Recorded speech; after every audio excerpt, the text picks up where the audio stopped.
Uh-oh. Uh-oh.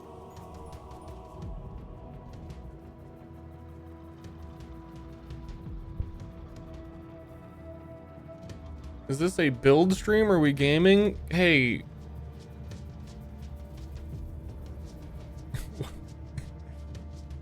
Are there no titles on mobile still?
I'm gonna build you that dad. You know what? Build this guy a dad. Ground up.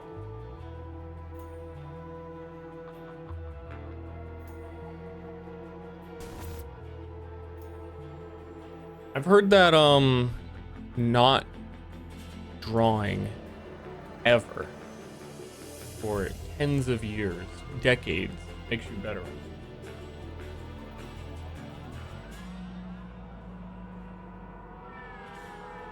And I'm totally confident, and it's gonna look great.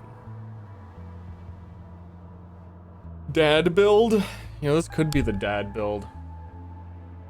The dad to some beautiful baby boy triceratopses. We want that to be our little baby boy. Only I don't know anything about it. I just know it's big. The character's there. So theoretically, we could have 3 baby bobs or so. Why? It's funny. To do the like Jurassic Park where you have the human scale next to it.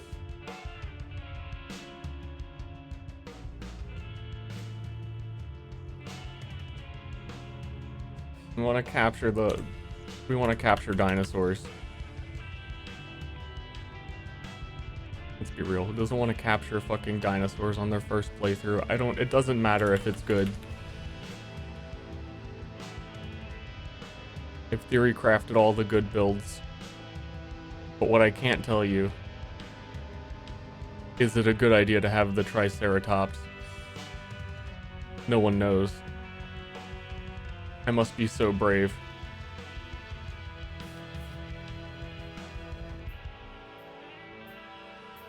An adventurer.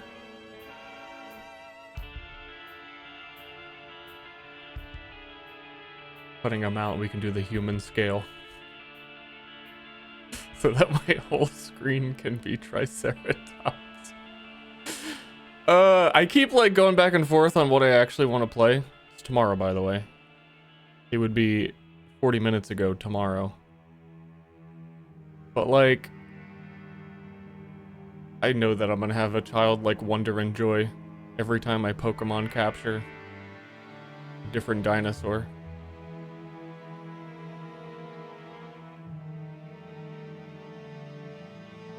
And then when we beat the campaign, if it was truly awful, I have like 4 good backups based on like maybe what items we drop that I think are actually like sicko mode good. Has a chance of being good, but I want to be clear from the get-go.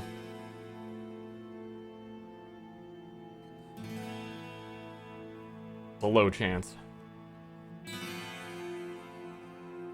Matter of fact, every time I've ever done a minion build on this stream, it has catastrophically failed.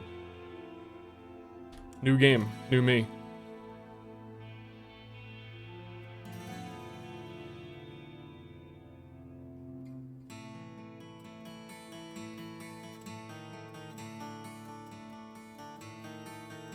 Hello, Ster. This is my first ever stream. I'm here from YouTube. Nice. Is Germa one? Oh, okay. Hi.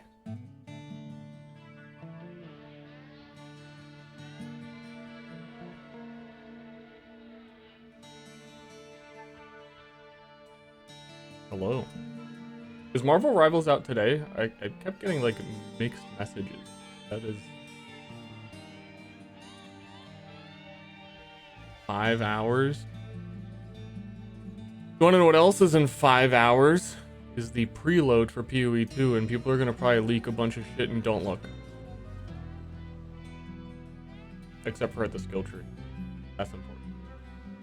I don't know what my old, like, my brushes are. Like, I have this brush that I like, but I think it needs to be a certain level of opacity from when I use it, but I thought it was, like, pressure sensitive, but it's not.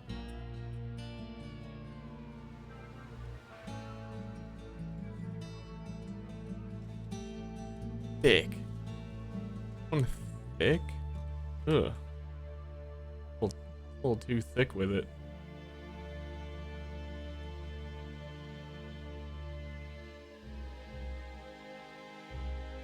Hold on, let me.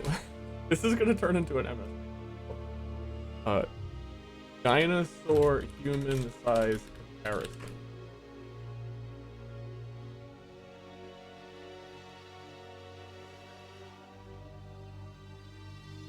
I always use the derpiest looking person next to it.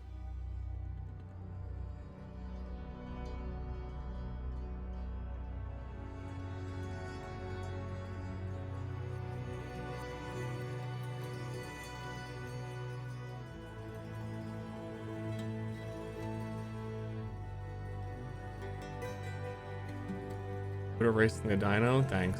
Proud of it.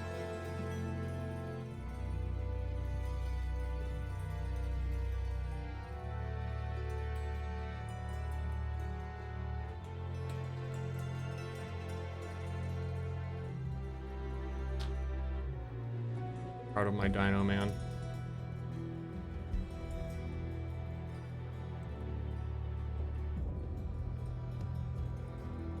The dino to human scale.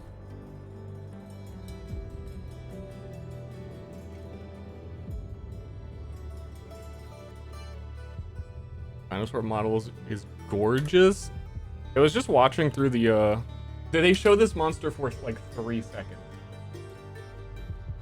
And the moment I saw it, I was like, fuck it, I want it. I want the little baby booby baby boy. Let me go get the 2 seconds that you get to see. Do what I know.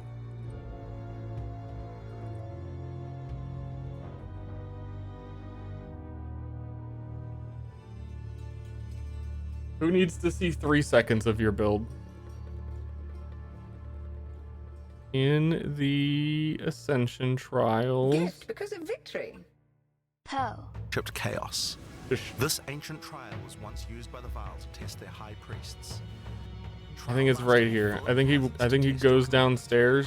In this case, you must destroy all the monsters that fill the room while dealing with the lightning projectiles from the shop. This might be a different one. There's an endgame one.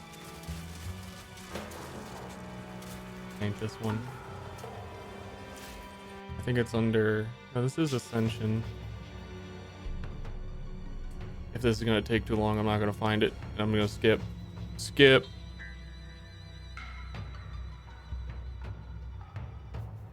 Endgame, you can progress through up to 10 chambers with 3 bosses Skip. on a single run. Stacking 10 tribulations on top of Also, that tri-headed fire bat. There's one of them.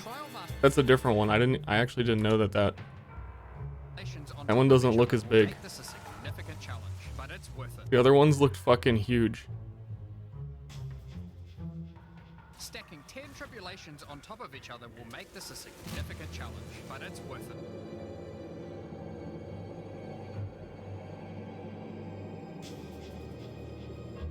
Dino time.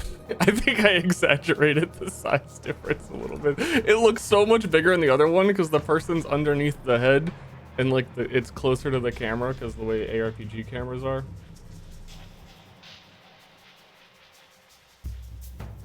Definitely get a partnership or something. Yeah, that'd be cool. All my friends get that. They don't play the game, so.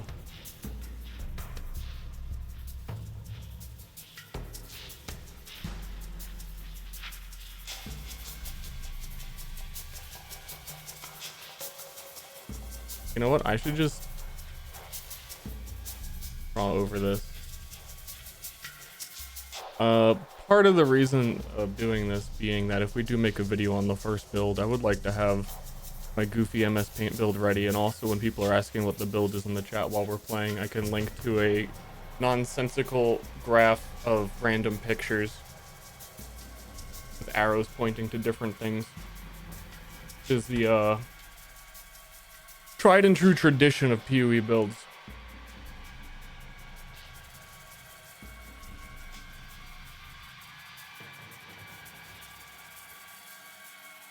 Say dino time. I'm probably not even going to use the dino, but I will definitely try the dino the moment the dino is available to me. Which honestly, I might have to beat Act 1 through 3 before you're even allowed to get Bind Spectre.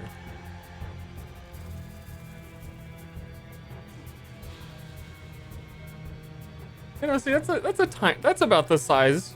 I mean, at least for this side-by-side comparison. That's a reasonable little guy. Look at that. Look at that. Little guy.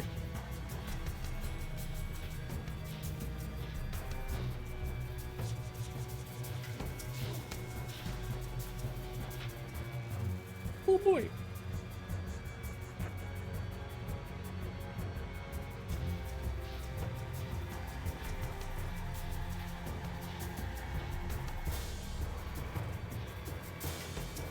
Off my screen. Random junk.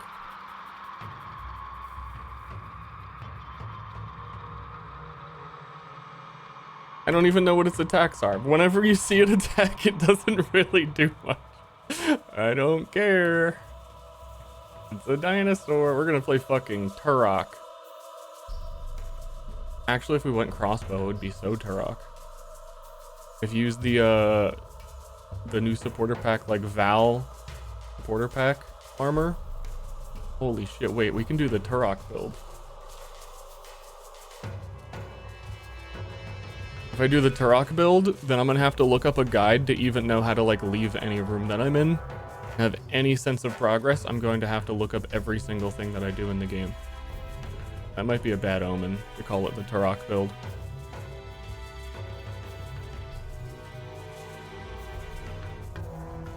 Me, 10 or so years old, trying to play Turok 2.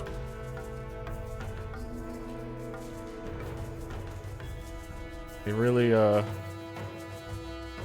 make them like they used to. You've never experienced that horror. Good for you.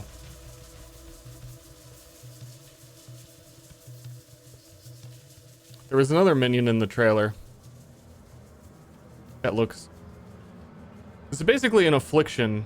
We had a mechanic in PoE 1 where they brought over like collectible corpses that you could reanimate. And they were all the goofiest shit in the whole game. Like there's still a whole bunch of videos of them. There's a pirate captain, for example, that summons the fucking ocean.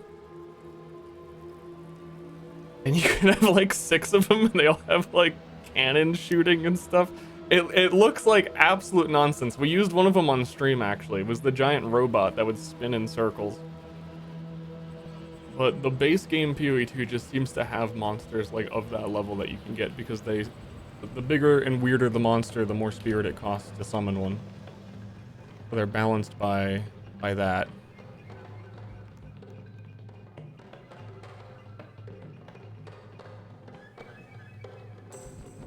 to see if there's a goddamn ship captain.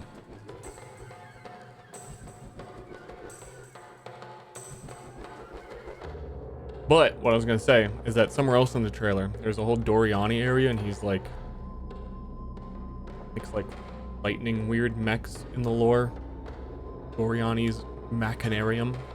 There's a whole ass looking ergot from League of Legends, gigantic fat dude in a chair, like one of the Doom bosses, that's just shooting out lightning grenades in all directions. And once again, you can put like multi-projectile on the minion and have him just like it. I don't remember where it is. I'm pretty sure it's in this trailer.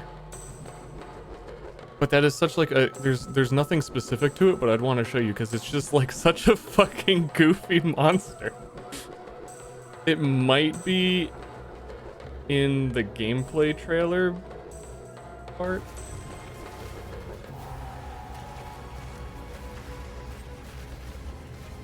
Because this whole trailer had a theming for Doriani.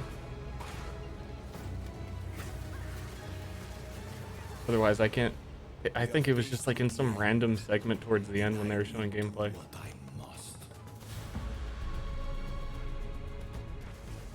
Doriani is in PoE2 for the first time. Doriani's Machinarium is a PoE1 map.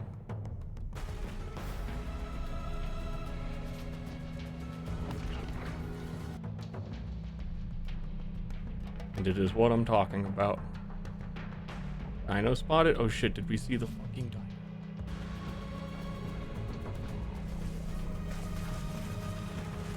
Wait! Can't use it if it's shooting lightning.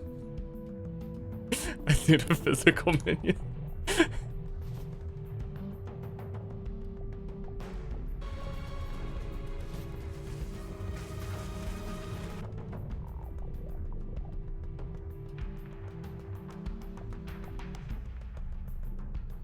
Why the fuck is this dinosaur shooting a laser beam? I mean, it still has fizz attacks. The interesting part of that is maybe it could... I mean, okay, the things that I can do to help a minion deal damage is I can armor break, I can shock, I can do jagged ground, I can stun. So, like, I don't want a minion to do lightning because it would be better off if I could shock.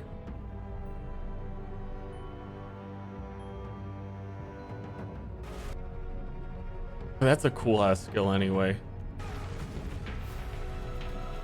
I don't know, we're gonna try everything. He's just gonna be the example minion unless I can find... The other one is also lightning. I have no idea where it would be.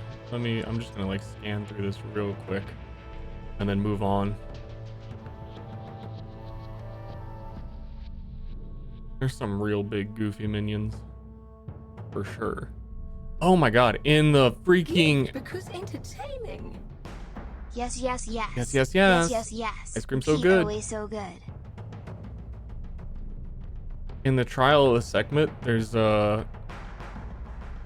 like a legitimate screen-sized spider. But in the PoE 1 equivalent of that, they're all unique enemies, so you wouldn't be able to reanimate them.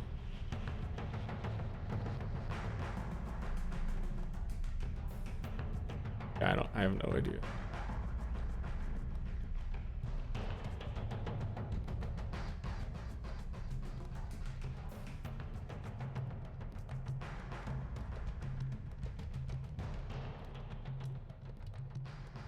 No matter what, I'm gonna have dogs or something. I'm gonna have my little baby Spectre Boo Boo.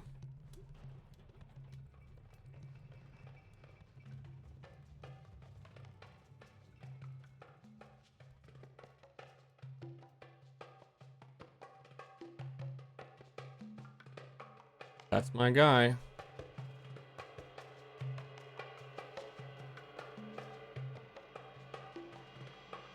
I can kind of sort of see where his leg is, maybe.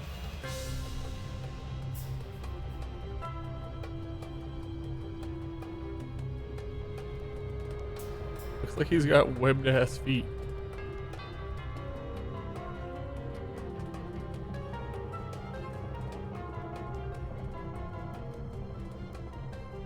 I think I know the answer to that. Don't matter. None of this matters. My guy.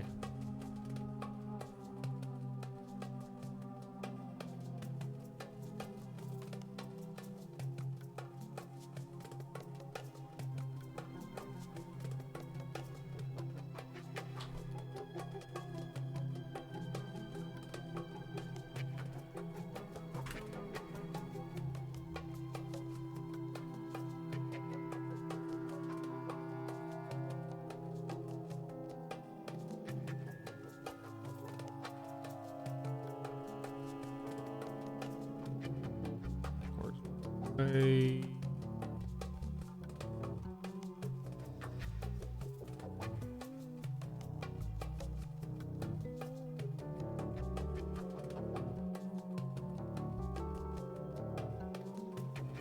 We're also maybe getting the final little bit of the passive tree later tonight, like I was saying, because there might be leaks once the preload is tonight for PC.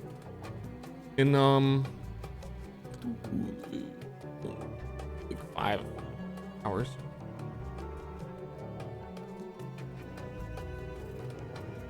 I think that this has been my frontrunner build for a while, and the only reason that I haven't been doing it is because there's so many unknowns with it, and I just needed like any tiny little minor thing to convince me that there's a possibility that it could be a good idea.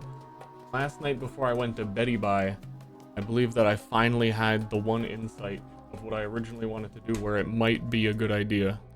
And that is Giant's Blood can wield 2-handed maces in one hand, double attribute requirements of weapons. Here's the thing that I was operating under the assumption of originally, is that we need to hold a scepter in one hand because it gives you spirit for minions, and a mace in one hand. And if it doubled the requirements for scepter, they require intelligence. There's no fucking way I would ever be able to equip one. But for some weird tagging reason, wands, staves, and scepters do not count as weapons in PoE2. Kind of like how a shield obviously wouldn't count as a weapon here. Scepters in PoE1 are melee weapons. In PoE2, they are like stat sticks. Can't attack with them. So we can have the huge one-handed mace, and we can still have the minion scepter.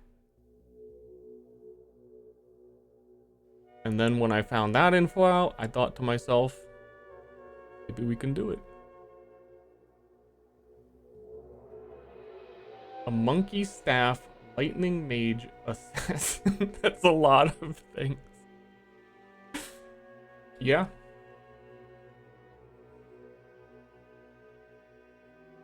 The other build we drew the other day is kind of... this is probably the thing I'm going to play second once this one proves itself to be totally worthless. Because starting as a sorcerer, going melee with quarterstaff. The more that I... Like, the same thing for this build, the more that I see of this build, and like things that work with it, the more I am convinced it's actually very, very strong. But, how do we want to start off as a strong character? You make a build for me? I mean, I could give advice.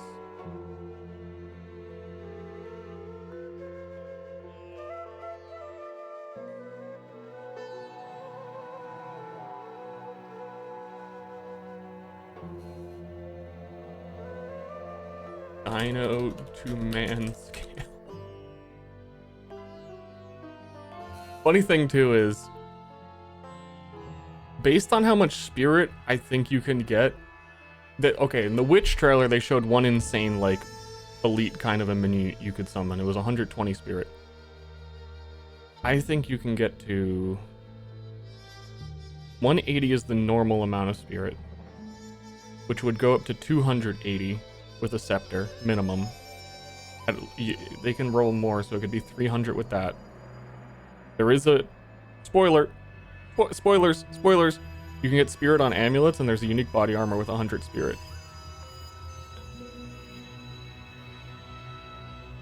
So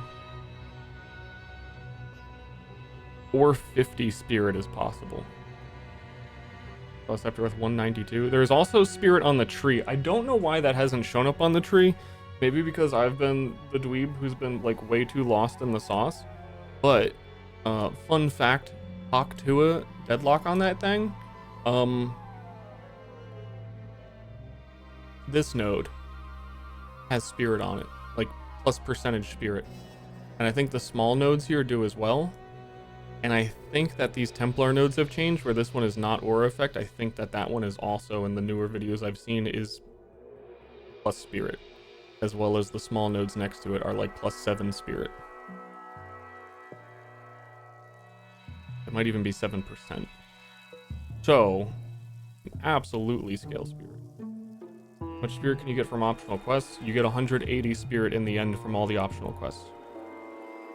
Because it should be 30 spirit 1 time per act times 7 acts. Or something like that, but I think it is 180. I don't think that is correct. They've shown that it's 180.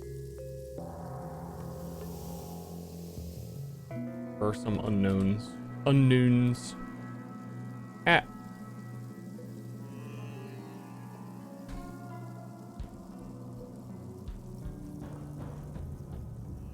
So we can like layer up the double dino and have 4. Basically, we're not going to be able to see the screen, is the plan.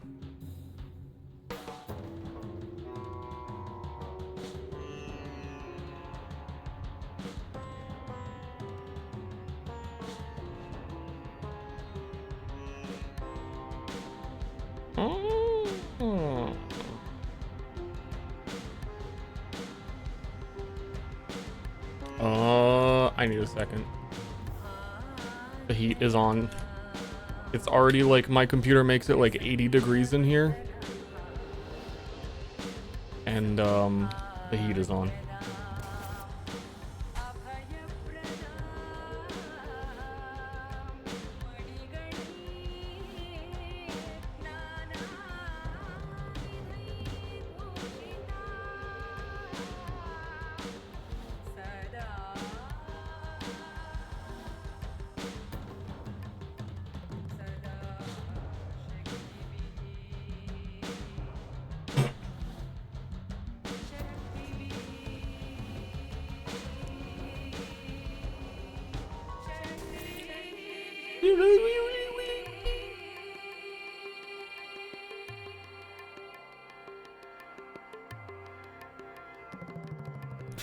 WSD movement, yeah.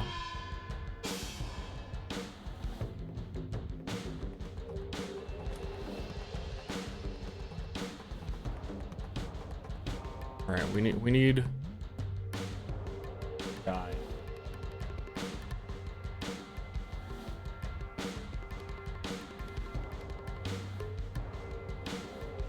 Can I get the guy?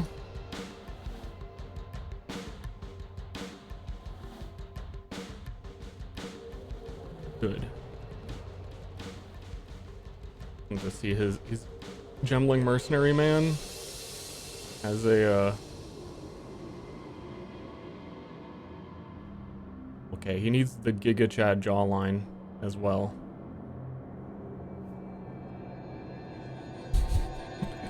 Squidward face. He's got a eye patch.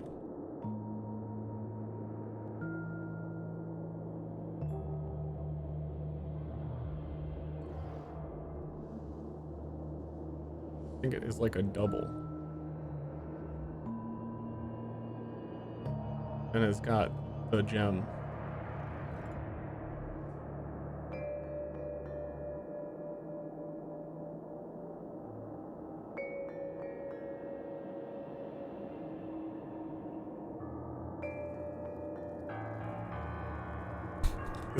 This is way more. This is gonna end up way more detailed than I want. I just need like a circle head man. Once you start adding the chin, I just give Dude, this kind of eye patch seems very annoying. Like if one eye is over here, the mouth washing eye, you've got a strap going across all the way over your like cheek.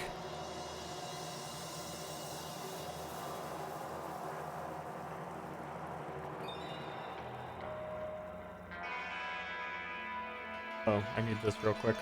Very important.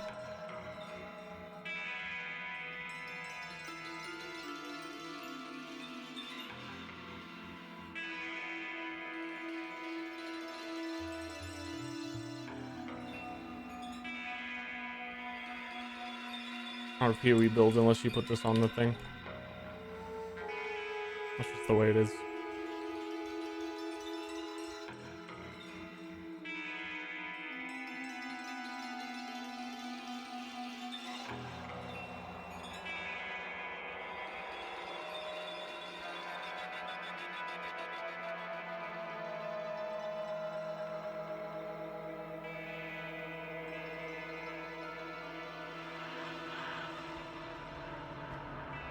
Got gem face.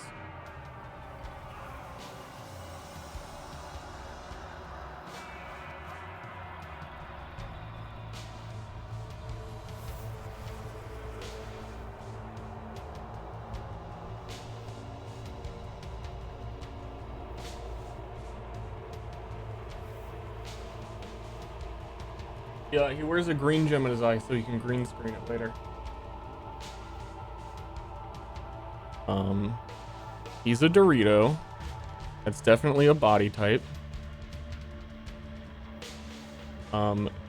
This arm needs to be fucking comically huge. And this arm that's holding the scepter is not. That's the build.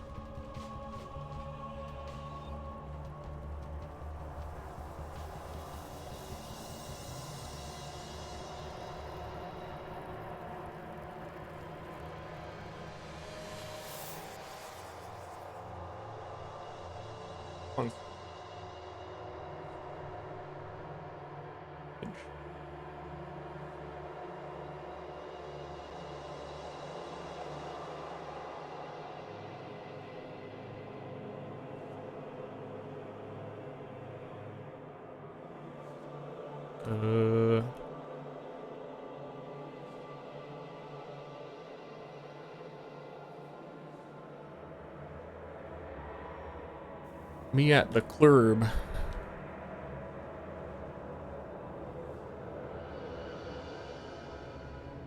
Hands, how do they work?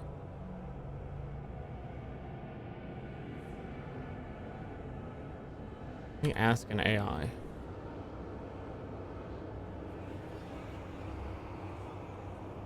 They can figure that one out for me.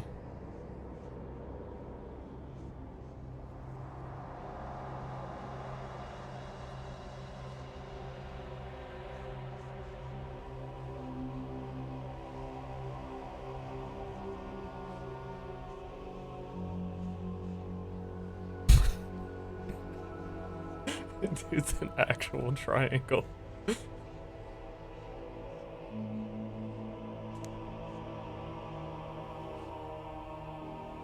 How good the gem level bonuses are in PoE2. +1 gem level, from what I've seen, gem levels seem like they matter a lot, but +1 does not seem like enough. I think that I started to cut it from my plan. Because you can get like two-handed stabs. Okay, someone from their early like press playthrough killed like the first boss, Hillick, and got a +2 to cold skill staff from Hillick. So you can get pretty high plus the skills on a staff. I think you can probably get like at least +4 to 5 on a staff. So Gemling having +1 to all skills is like, for my whole ass ascendancy, I don't know about that.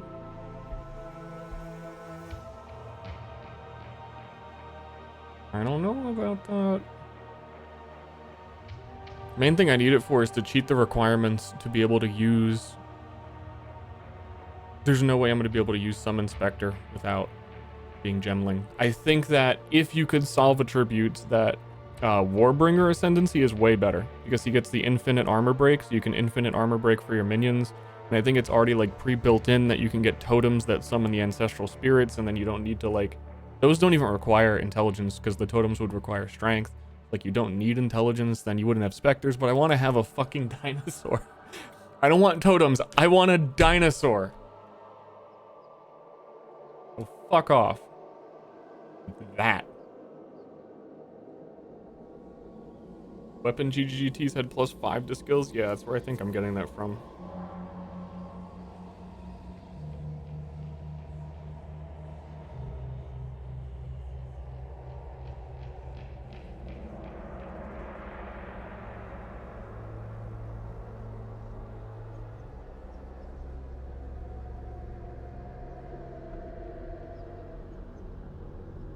He's also got insane traps, but only on one side.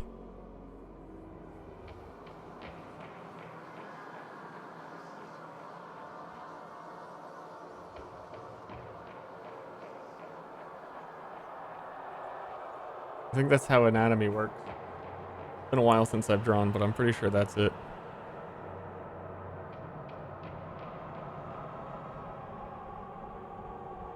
Oh.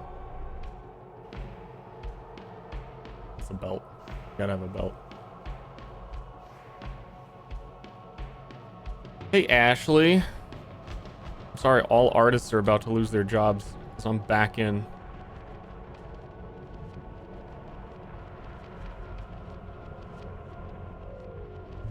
Now those hips don't lie. He needs a load in his diaper. Thanks for the feedback.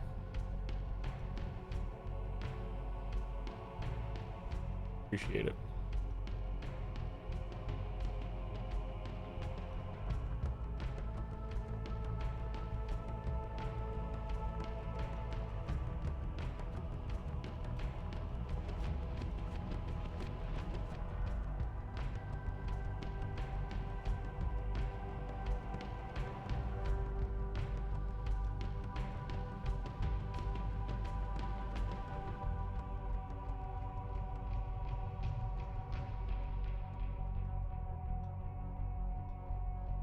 Beep, boop, boop.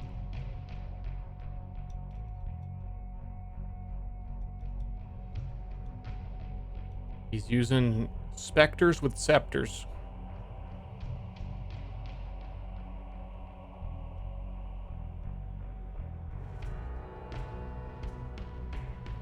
On that layer.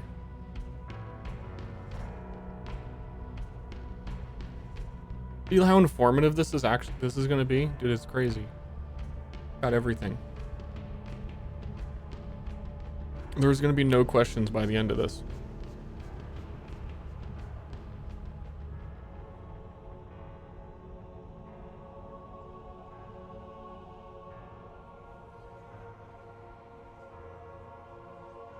What jobs? True.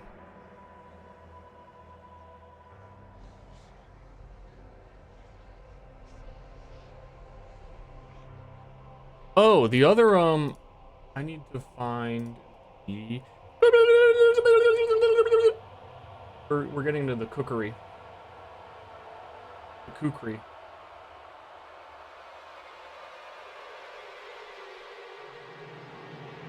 Wither, Path of Exile. Somewhere, but I've taken so many screenshots of PvP shit in the last couple of days. Oh no, I do have it. Here's something a little bit quirky. Discipline emits an aura that grants allies in your presence energy shield based on your mana. The aura does not affect you. To help our minions be tanky, I think we're going to use a discipline. There's two different versions. Here's the tech. The other one is makes enemies easier to crit, which could be good. I mean, damage is good. But I'm worried that my big dinosaurs are just going to die. But here's the thing. Getting reference? Getting the reference.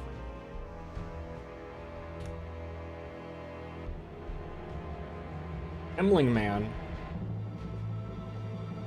Gemling Man gets this. Inherent bonuses from intelligence, strength, and dexterity are doubled. And we're going to stat stack. And the bonus from intelligence is 10 mana per 5 int.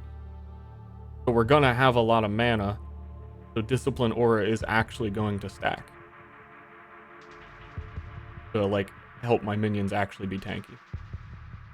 Specters do auto resummon, yes. Also, I missed this. There is a 14 spirit skeletal cleric that automatically resummons minions when they die, so they come back faster. But 14 spirit is like nothing. So, gotta have one of those. Here's Pokemon.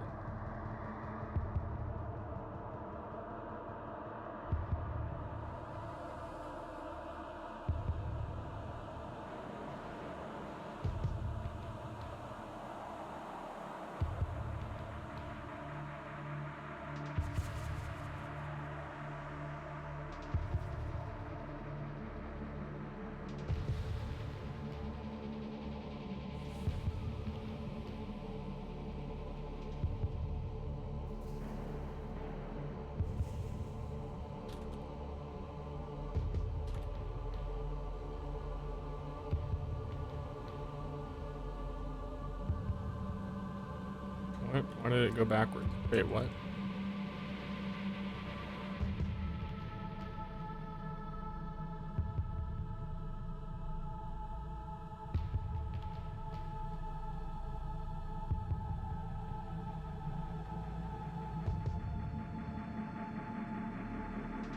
I'll be right back.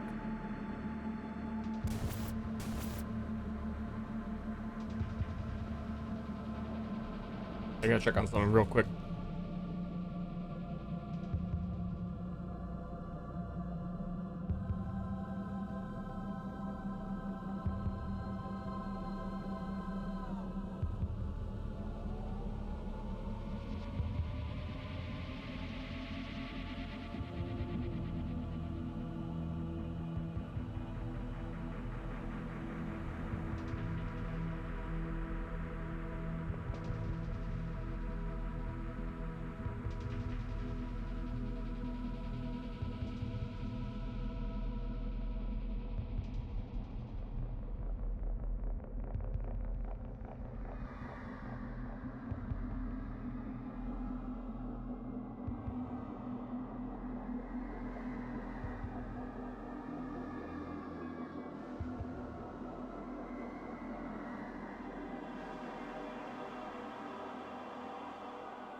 I freaking died. No, you can't dual wield scepters or shields or anything that is, You might not be able to dual wield wands anymore. Actually, honest to goodness. Real facts from true patriots. Because wands are also not considered weapons. There are no, like, wand attacks. Besides the spells that are, like, innate on them. So I don't know about that. This early access is a little weird. There's like, the only thing you can one-hand is, like... Okay, that's not true. What I'm trying to say is... If you have a shield in one hand, and you're melee, your other hand has to be a mace. Like, there's nothing else right now. A little quirky.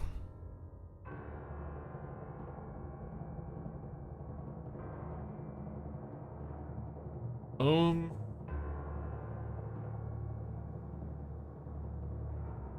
Word.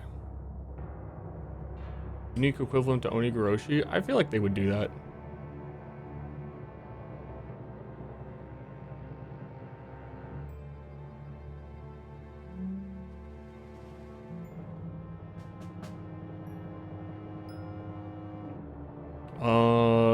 There's like 10 layers of where do I explain where this character goes?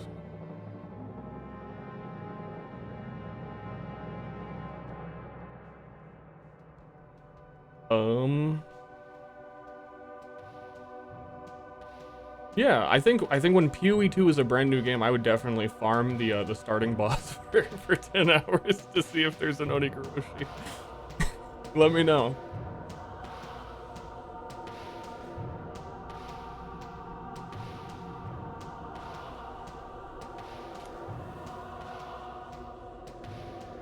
Collect all these stuff while we're... Those we would end up getting.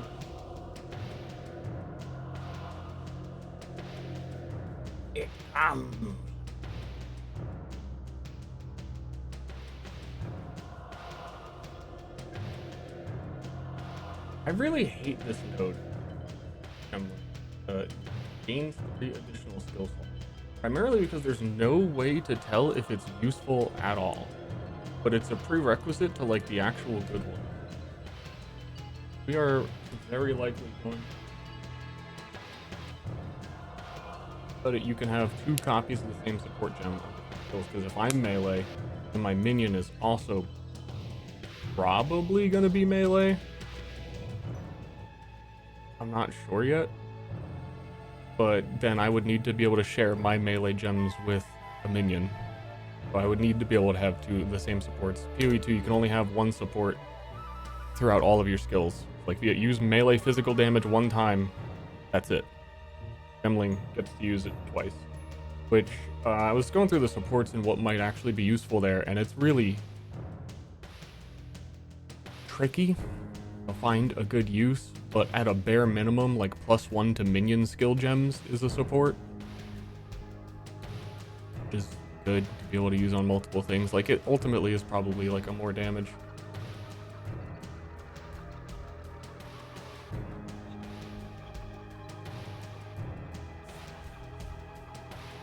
Spells that scale off max life. The only way I think there would be one is if it's a ritual unique. Like, what is it called? Relic of the Pact. And then we wouldn't know. Unless you're like legit going to look at data mine stuff. I really don't know if it needs to be said. Would not recommend when the preload happens diving into the data mining on the new game.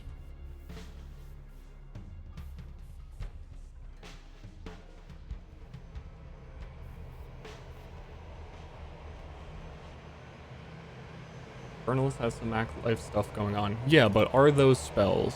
Did you ignore the rest of the question to answer it? Because I think a thing that society needs to be asking itself a little bit more often.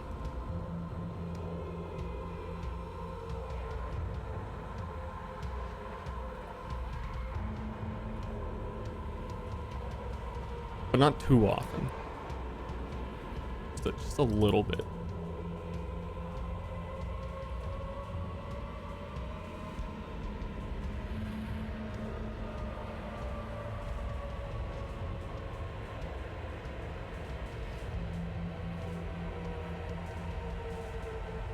Triceratops dream alive? Honestly, no. We already found out that the Triceratops shoots lightning beams, and we don't want it to do that. But we'll find a minion. We just know we want something big. Like, there's probably the 4-armed gorillas you can get, or something. I just want whatever the biggest guys are.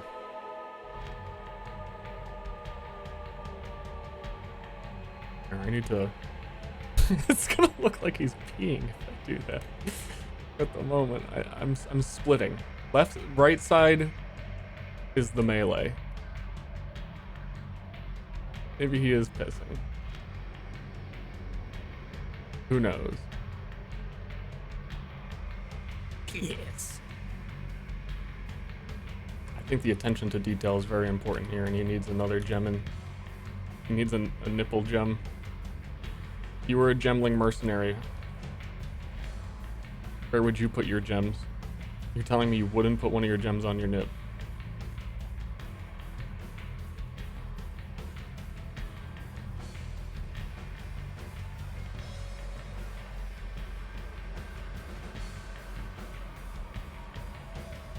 That's where I'm at.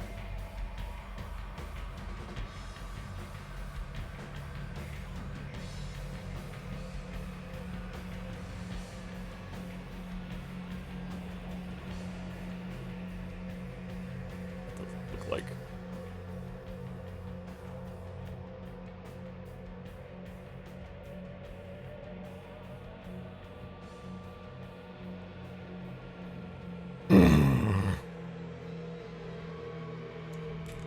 I know what I mean.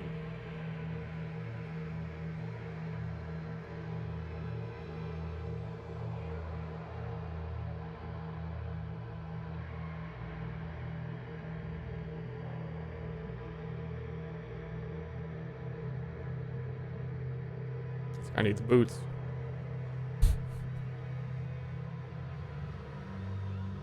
Of course this fucking guy needs a pair of boots.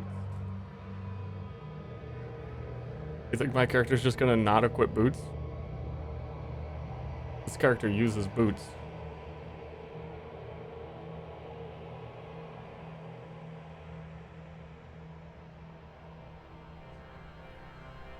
Fun fact. It's boot time. We're putting so much effort in this, now we have to play this build, right? We've locked it in. That's effort. Minus 30% movement speed boots? Excuse me? Those are 7 league steps? Are you a fucking new player?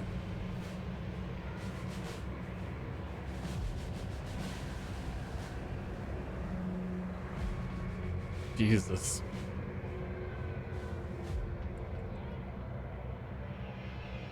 One sec. I want to make sure when I do save, doesn't nothing weird shows up. I don't know what weird would even show up. I used to worry about it when I was doing more myriad stuff. It'd be like in my Photoshop past saves, it would be like spoiler.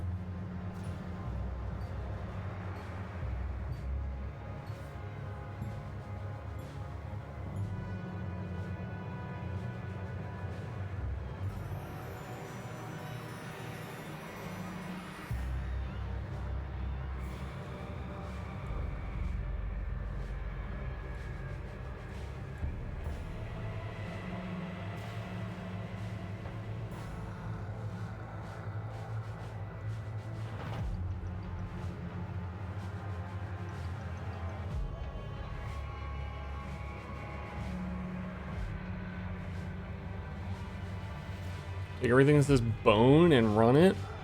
This character actually does probably need bone. Bone storm is, I would wager, not a well-balanced skill. In that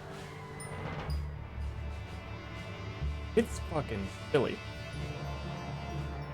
Oh wait, no, it's only next attack. I swear it used to not be that.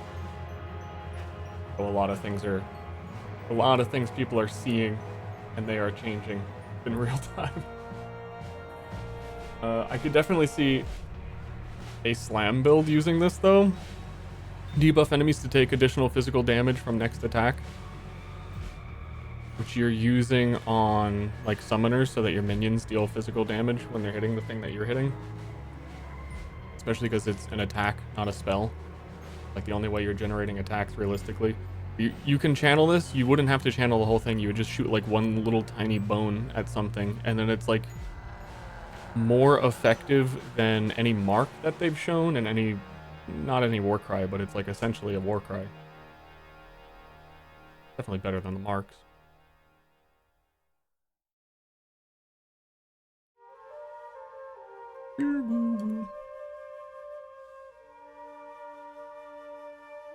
Let me, on that note, Armor Breaker. Skills can be managed in the skills panel. You guys know that? Hot tips on this stream.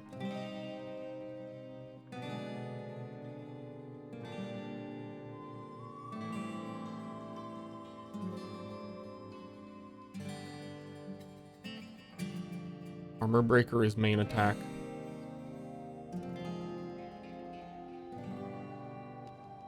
Okay, wait. Here's the thing that I actually did need to decide. So one route is, which is better on Titan, is that you go Armor Breaker so that your minions benefit from the armor being broken.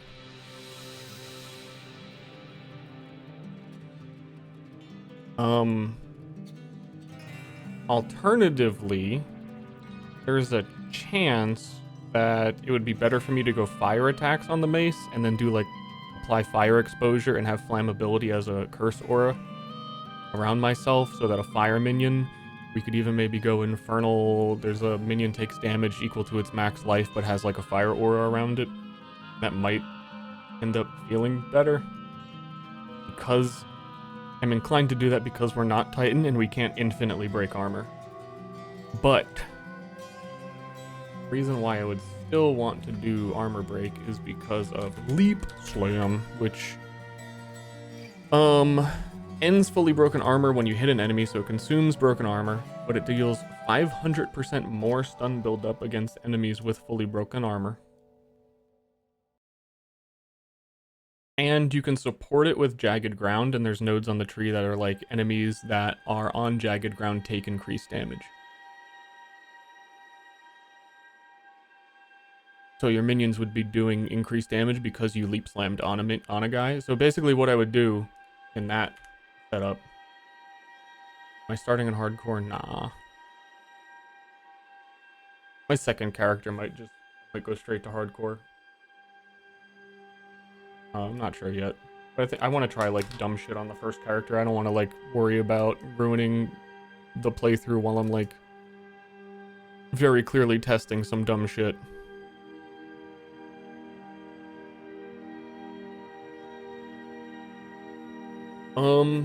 So yeah, you just smash Armor Breaker. There's supports you can put on this, like, Maim that makes enemies take increased damage. Has anybody seen a description for what Maim does in PoE2?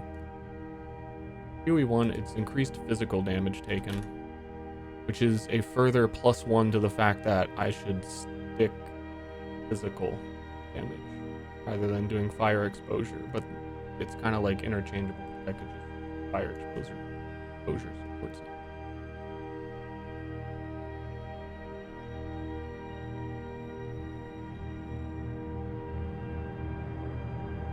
Slam has a, yeah. Almost all of the skills have a typo right now.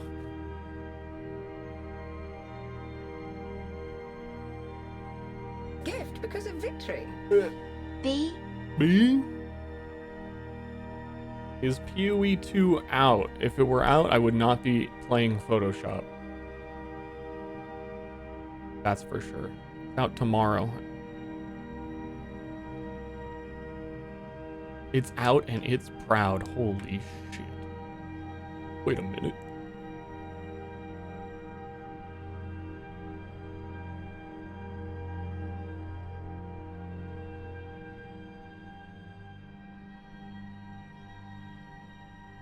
I don't think we know what Days does either.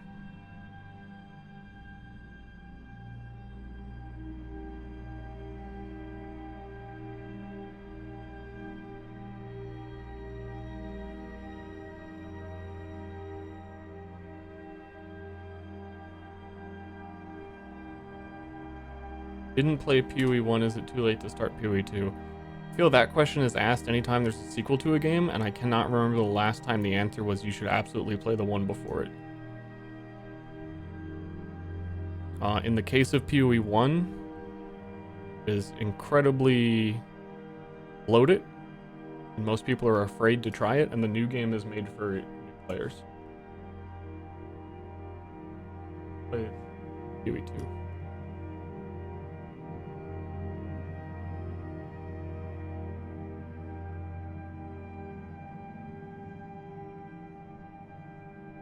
Story heavy games, most of them nowadays are even like, should you play Mass Effect 2 if you haven't played Mass Effect 1?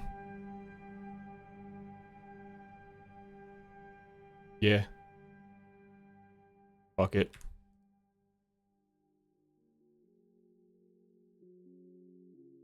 But yeah, my whole video, like Ashley's saying, is very new player centric.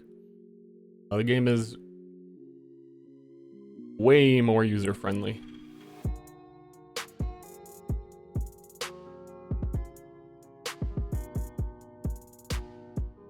Can Def play Mass Effect 2 without playing 1? My recommendation on that is that you should not play Mass Effect 1. You should play Mass Effect 2 and then pretend nothing else exists. And just be done.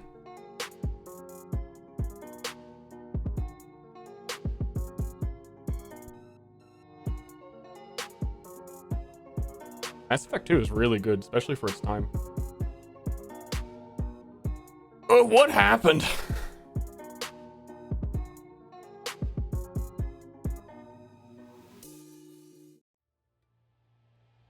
Real and true. By Real Patriots. Fire exposure. So here's, what is this? Supported skills inflict fire exposure for 8 seconds on igniting an enemy. Here is another quirky little build tidbit of what I think actually might be a more realistically good version of this. We obviously do not start at the realistically good version.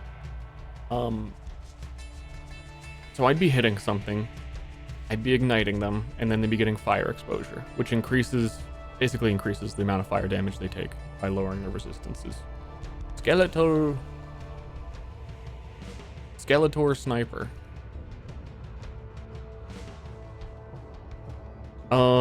You press a button, 8-second cooldown, shoots gas arrows. You can put multiple projectiles on it, so all of your skeletons, which you could have multiple of because you just reserve spirit, all shoot gas clouds in one spot, and the gas clouds explode if an ignited enemy touches it. And then, from what I've heard, gas cloud explosions are a fucking ton of damage. They're like 400% attack damage, where most things are like 100, 150 area. Spectres won't be in early access, by the way. You are misquoting a incorrectly translated rundown of an interview where they said animated Guardians wouldn't be in early access. 99%.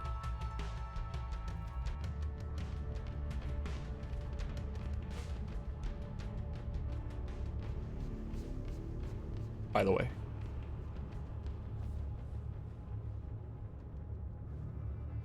Today, wait, what is this? This was posted 9 minutes ago. Dude, Jonathan even answered this in an interview.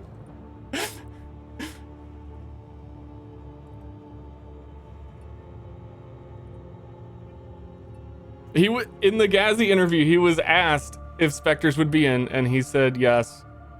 And he said Animate Guardian wouldn't. And the person who like did the write-up of that interview accidentally wrote Spectres, so my bad. I thought that's what we were talking about. I've seen a lot of people say that, but this from fucking 9 minutes ago. I'm over here drawing the whole build. The skill was broken. That's why we want to use it, because they say it has some problems. In another interview, for example, they said that they had entirely missed one specific minion nobody had died to, and it had made it past QA, was accidentally doing like 10,000% attack damage because they missed like a decimal. So, and he said he's sure more minions are going to be overpowered and they're going to have to fix them. So if you could bind Spectres that are accidentally broken, you know, like we'd be able to find one. There's cursed. I mean, at least I got that info. That sucks. Yeah, I don't care about minions at all anymore. Spectre is the only minion I want to play with. Like I was just saying though, I think there are good versions of this build that use other things, like the Totem Warbringer one, I think would be extremely strong. I think using gas cloud snipers would be very strong. I want a fucking dinosaur.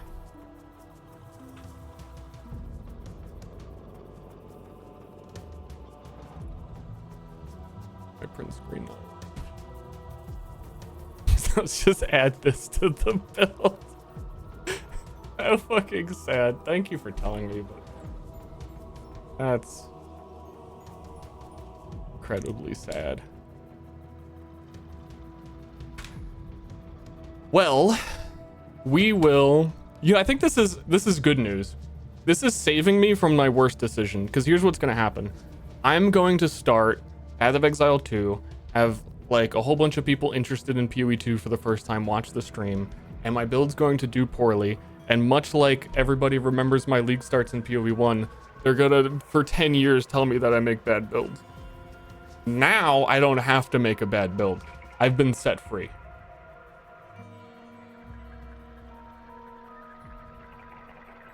Now I can be an absolute cheeseball. Took something else. But look how pretty this build guide was gonna be. Dude, we were really fucking cooking. Look, I took the time to draw my character.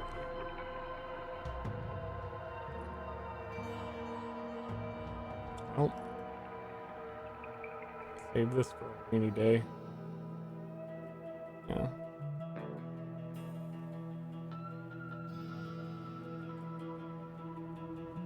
Yeah, I think you could do exactly this on Warbringer with totems and the totem node that gives them spirits, and it would be realistically twice as good. I ain't doing much of that. Don't care. Totem minions, don't care.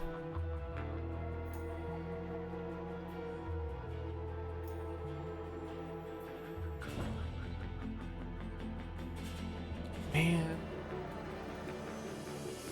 So, like, my initial reaction from the trailer of the character that I wanted to play was the demon from Infernalist, demon mode. That is also like the buggiest skill in the game by the descriptions that I'm hearing. That I would log in that, but I don't trust it at all. That they said there is a bug with it where it unequips your weapon, but it's not supposed to. But it's actually unclear if it's not supposed to. But then I heard offhand and didn't actually see the evidence that it got buffed to compensate for the fact that it unequips your weapon, which actually sounds like a good thing, because like in a solo self-found first build kind of thing, then you don't need a weapon, and that's cool. But I don't know what the buff is. I don't know what it does. Might beat. Jedi calls. I mean, I think warrior, like just Giant's Blood warrior is GG. Don't need to think about it. It'll be strong.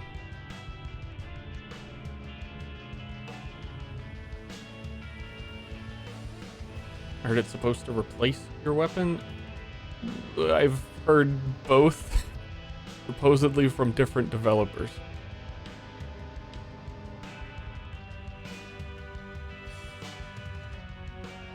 Because being a minion, a witch, like minion ascendancy, if it replaced the stats on your weapons, you would lose 150 spirit from not having a scepter. So all your minions unsummon, which is why in the interview Jonathan said that that's a bug, that your minions disappeared when you transform, because it's not supposed to do that, but it doesn't matter. The point is, at the end of the day, to be fair, I don't trust it and I don't want to touch it until it's fixed, because I heard it was not going to be fully fixed for early access. Which, I gotta say, as hype as I am and as much as I love this goddamn game and I'm looking forward to it, there's a lot of weird shit going on of how unfinished it is, and how they said that they decided to start working on Endgame, and it was such an exciting idea for them, and they decided that when they released Settlers of Calgar, which was like 3 to 4 months ago. But long before Settlers of Calgar, they said that the early access would be the full game, and it would include Endgame. As in, it would be Acts 1 through 7, and Endgame would be there. Now it's Acts 1 through 3, and they're saying they just decided to add Endgame. And a lot of the shit does not seem ready. But like, it's excusable because it all still looks good. Yeah, and it was going to be in July. There's definitely some weirdness on the communication that I feel like I've not heard anyone say, because it does, like, it still looks good and no one wants to... Either that or no one remembers. That's generally also true. Yeah, it still is 10 times D4 bad. D4 bad, by the way. Well, dude, here goes my gemling boy. Look at this fucking sexy man.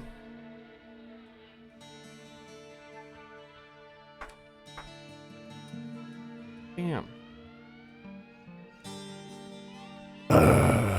Next.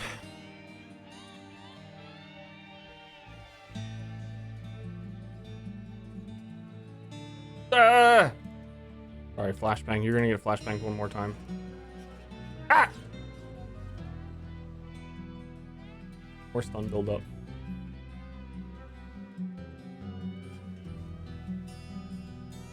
Tiny feet? Those are my 7 league step boots plus 50% move speed. Log in.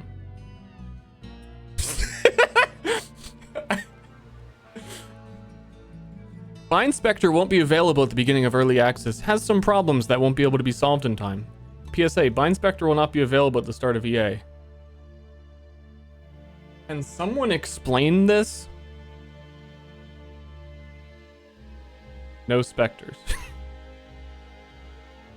That looks like a fucking bot name. One post.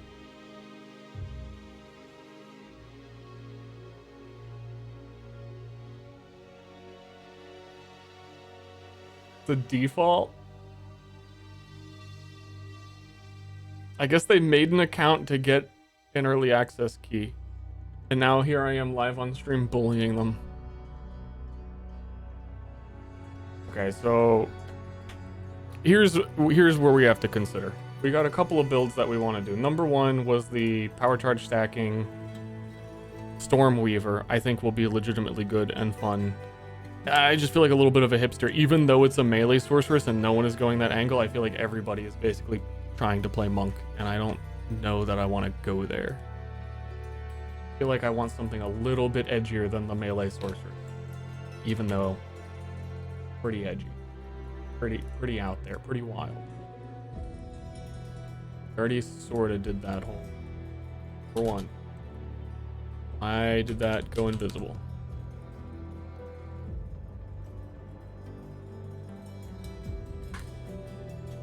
Number two.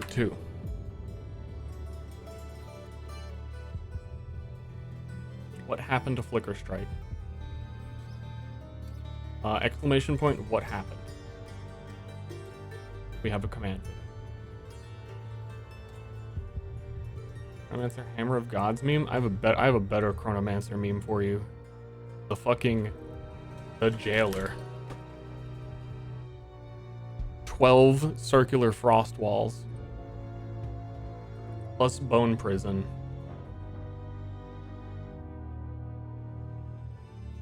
And then you put him in jail and you get your gas grenades out. It's grimdark as fuck, dude. Why can't I be normal? What is not normal about the Jailer? Excuse me?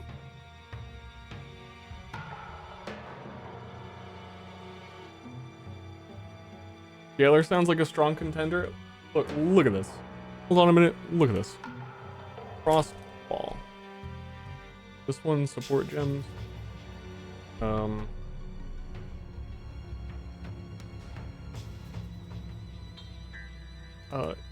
Is Second Wind comes back with an interesting effect. Supported skills have 50% less cooldown recovery, so you don't get them as often. Frost Walls are 3-second cooldowns, so they would go up to 6-second cooldowns, but you're gonna have twice as many cooldown uses, so you would have 6 uses of Frost Wall. Cooldown time 3 seconds, 3 uses. We double that. And then you get Fortress, which makes them appear in a circle. Every single part of an ice wall is an ice crystal that enemies can't walk through. The crystals explode if damaged or pushed. When it's saying if pushed, most bosses just walk through it and they explode, so you can't jail bosses. Dealing damage. Every segment of an ice wall deals damage. Deals 20. This is a level 6, deals 20 to 32. I don't know how many segments it has, but that's not an insignificant amount of damage as far as I can tell, which would scale on spell damage and all the normal cold damage stuff. And the sorcerer part of the tree even has ice crystals, 200% increased life, so you can jail them. And then you go Chronomancer, and you can reset all of your cooldowns. So you cast 6 of them. Ice wall, ice wall, ice wall, ice wall, ice wall, ice wall. Chrono, reset. Ice wall, ice wall, ice wall, ice wall, ice wall, ice wall. And then you gas them. Like, what else would you do? Hold on, let me make sure I don't... Something weird again. I think I took notes on this.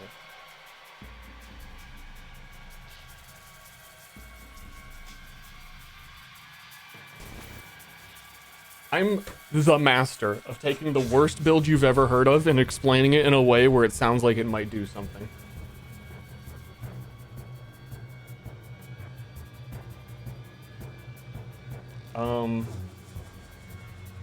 Frost Bomb. Creates a crystal. Once again, it's a crystal that pulses cold for a duration, reduces, it gives cold exposure. So in the middle of the ice walls, you can put down a Frost Bomb. Cast time, it doesn't, you can do multiple of them now. There's no like cooldown on it. Each pulse applies the debuff, cold exposure. When it ends, it explodes. This is level 9. See, that's where I'm really thinking Frost Wall is good. Level 9 from this example spell. It's not on this. Level 9, 33 to 50 cold damage. Each ice wall segment was like 30, right? This one, 4% more damage with hits per second duration. Where does it? Oh, it does have a cooldown. Where does it say the base duration is 3 seconds? Yo, wait a minute. Wait a minute. What's the math on that?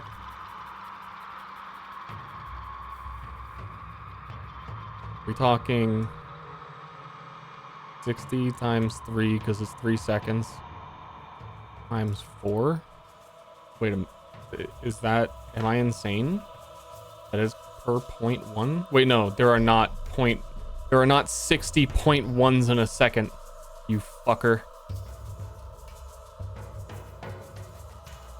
That's, you don't do math on.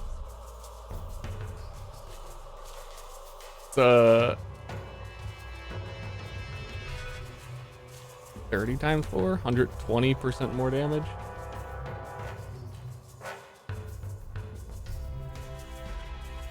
High crit chance. Chance for it to freeze. Secondary duration is the exposure, and Frost Bomb has always been really good because it applies reduced life regeneration rate. So if there's any enemy that like is regenerating life, Frost Bomb just shuts that shit down. And recharge rate on energy shield. So you could ice wall someone in, lock them in, lock them in, lock them in. It creates an ice crystal as well, which we're scaling. There's got to be a unique or something else that makes life crystals valid. How does the jailer handle swarms of mobs? Are you not paying attention that I have 12 frost walls? What do you mean? How do I handle mobs? I build in like impenetrable fortress around myself or around whoever is coming at me. Also, Bone Cage. Raises a ring of bone spikes around you. The spikes explode when an enemy touches them, pinning them so they can't move. We've got more jails. This one also, this skill is really weird to me because it doesn't say that it has a limit and it doesn't say that it has a cooldown. So I don't really see a reason why you couldn't just go bone cage, bone cage, bone cage, bone cage, bone cage forever. And yeah, this skill seems very strong, generally speaking. But we don't know that. Like, I feel like there has to be a catch or like something weird in here that like we just don't have the info on. For an Eye of Winter into the jail. I had a couple of plans.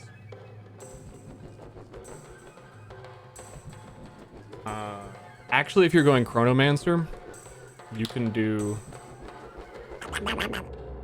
Cluster Grenade. 10-second cooldown. You have the whole cooldown reduction thing with Chronomancer. You can shoot a tornado shot into the middle of the ice walls, which splits and duplicates projectiles, which Cluster Grenade is. You throw a Cluster Grenade into the tornado shot, and it explodes everywhere. But then this is an attack, and you'd be scaling it way differently than the ice walls. I want to see how much damage ice walls can actually do. Is a significant part of it. But this is absolutely, if it is build 1 and it turns out ice walls, you're not going to get them till like level 15, 20-ish or something, based on where they show up. And then if we get them and they don't hurt anything, which is very plausible. That's a lockout.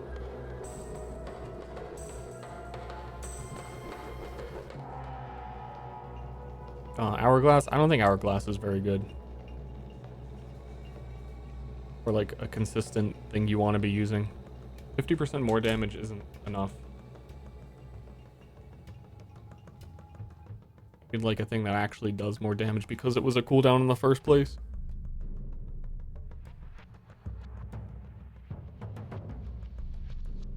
It's fun. It's kind of fun to be strong. Where again, if you added 8 seconds of cooldown to Frostbomb, but Frostbomb is gaining damage, it's gaining 120% more damage. 50% more damage in Hourglass, really, whatever. It's not worth the 8 seconds. It's worth it on at least one skill, but it's not like a core component of the whole thing. So anyway, we were saying the Jailer. The Jailer is an option. Gift because of victory. Star blah blogging.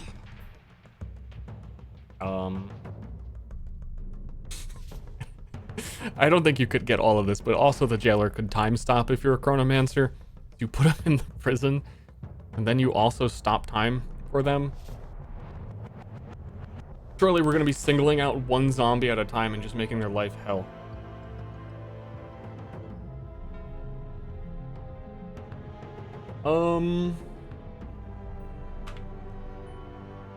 Deadeye is strong. End of story.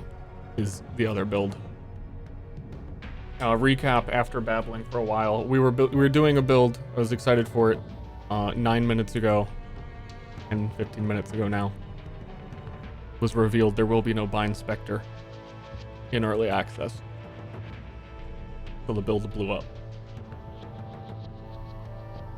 Where's my mommy fire mage guide? Start Infernalist and get the fire skill nodes and the life regen nodes. Thank me later. How many things can you jail at once? Surely more than one. Well, I mean, yeah, with like the 12 walls. It just feels like a lot of time and resources dedicated. So like Deadeye would cast Snipe and kill the monster. The Jailer's out here going like, Yeah, you have 12 months in my prison. and then they die of old age.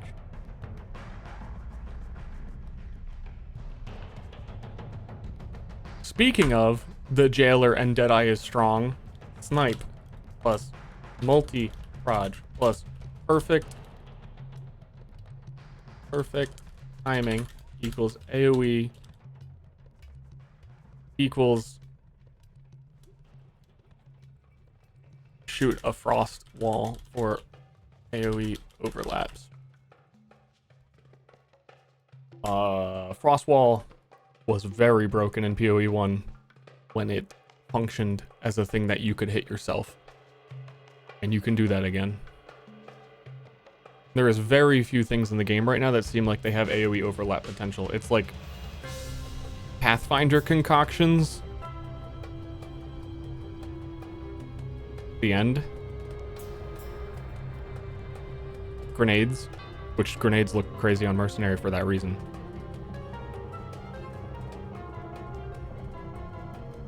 And sleep on Blood Mage? I am not sleeping on Blood Mage, but I kind of just don't want to do it.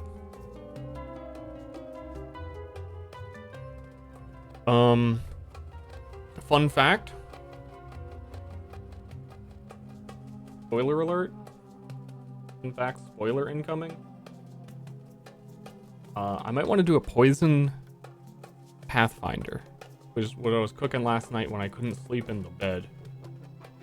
There are pure chaos damage bows, which you probably wouldn't be able to poison effectively with skills that aren't the predetermined poison skills on with a bow.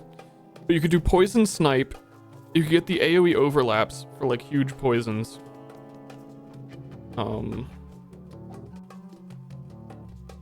That just sounds good. And then as a Pathfinder, you could have shock, the shock concoction to apply high value of shock to something so that they take more damage, which would work with poisons and the sniper shot and all that. Which ascendancy is the minion one? There is going to be no deliberately, this is obviously the minion ascendancy probably in the whole game. I wouldn't wait for that. But Infernalist seems easier to do. Honestly, so far, the most pigeonholed minion character is Warbringer, in my opinion. But I don't think anybody's gonna fucking play it for minions.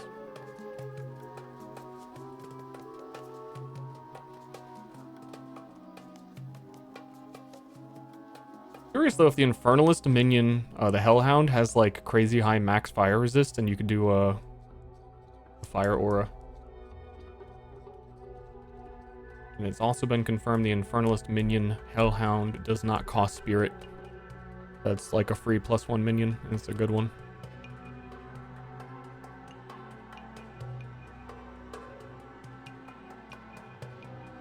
I was also thinking, dude, now, man, I like had finally picked what I was doing, and they nerfed. They didn't nerf me. They in a classic League starter Ster way, disabled the skill I wanted to use from existing.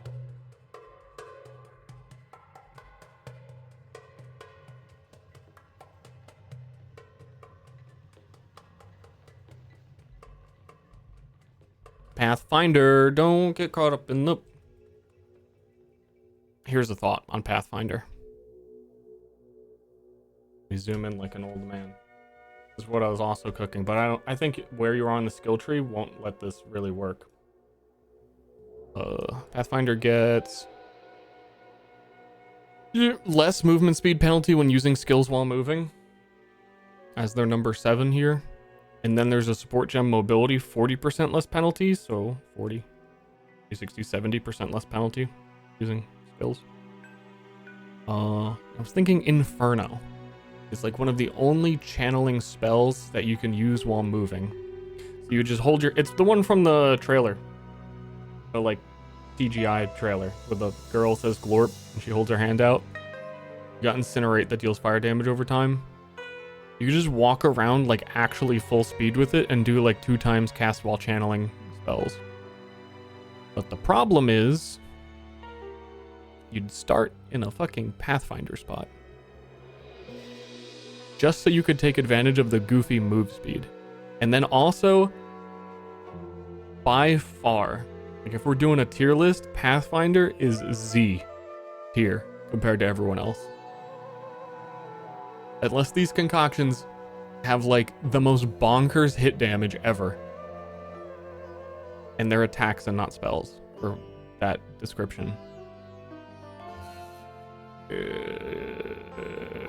Don't think that's gonna work. Then there's like channeling attacks, like there's resonating shield, but it does like no damage, and I don't know, man. I just want to move fast, but every time I think about Pathfinder, oh cool, like less movement speed penalty, 30% less movement speed penalty. That sounds fun. Any character can use the Roa summonable mount and have 100% movement penalty removed. So boom, bam, that node irrelevant.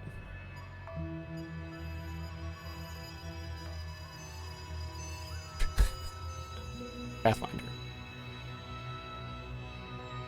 You just can't use you can only use the Roa with like bow skills, so the only reason would be to like use a channeling spell.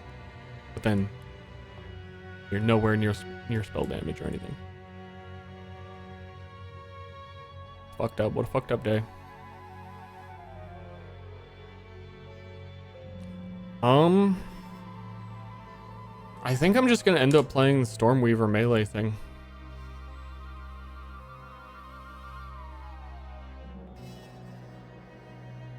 Or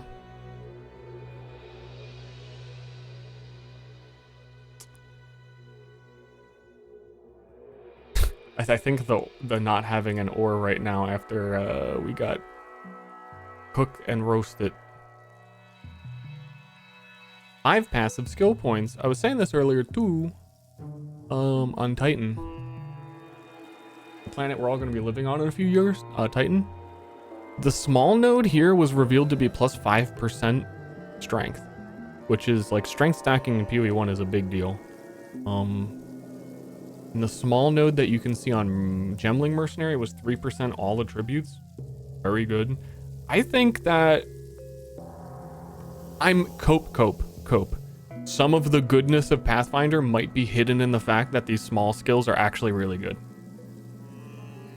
Like, it wouldn't be unreasonable to say that 6 is plus 5 skill points, and maybe the small node is also plus 1 or 2 or something. Because they actually seem good. In PoE1, it's like plus 8% evasion. They're like totally a waste. They don't need to be there. But it looks like they realized, you know, obviously. Let's make them do something. Numbers on concoctions. Yeah, but like I was saying, it would be a spell build, and it wouldn't be attack damage. So I mean, yeah.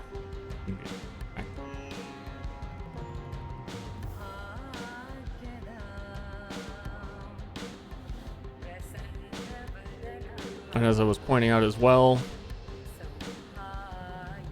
they have most damaging poison on enemies you kill is spread to enemies. There's a Herald of Plague that does the identical thing in a bigger radius. Pathfinder is Z tier. And that's why I keep thinking about how to make it not Z tier. And like, I keep being drawn to Pathfinder. Like, there has to be something here. Double the number of poisons is... That's a good angle. But that might be it. I think if you did, like, it's kind of more boring, but poisonous concoction, multiple projectiles, throwing, like, exactly PoE1 coded, overlapping a bunch of concoctions that all poison, and it says that they apply more poison effect, and then you double the number of poisons you can afflict, is probably a really strong build. But that's it. That's all I see.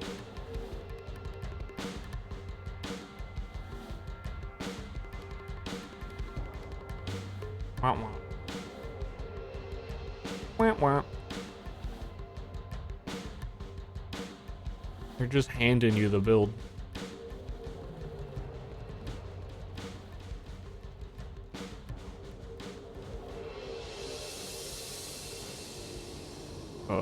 Titan. I don't know, I just definitely want to do something a little quirky.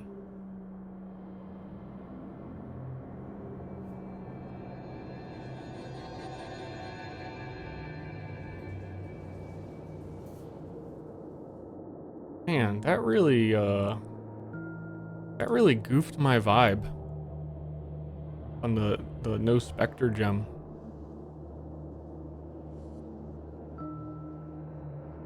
All-time favorite PoE1 build.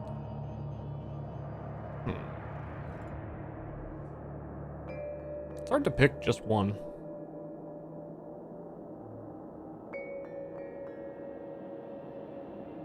Might have been Lacerate Bleed Gladiator if it wasn't so bad for so many years. I think it's in a better place now because of the melee buffs.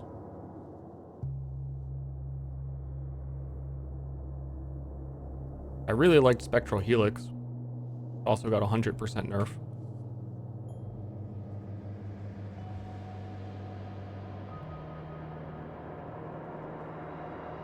Yeah, I don't know. I think those are two pretty top ones.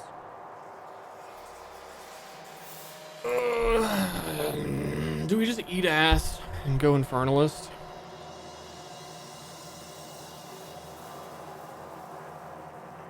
Anybody else just logging in and eating ass?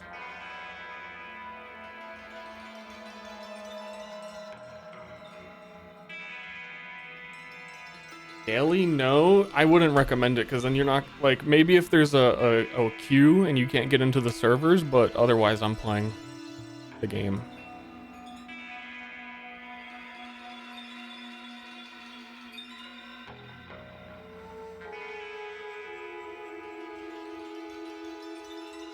I think on some level, because now that we got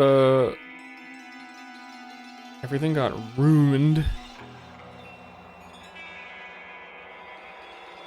I suppose I'm left with some remaining questions of like, these nodes over here are meant to be shape-shifting nodes. No idea what they do. So like maybe Demon Form has some buffs within that. And it's more interesting than it is face value.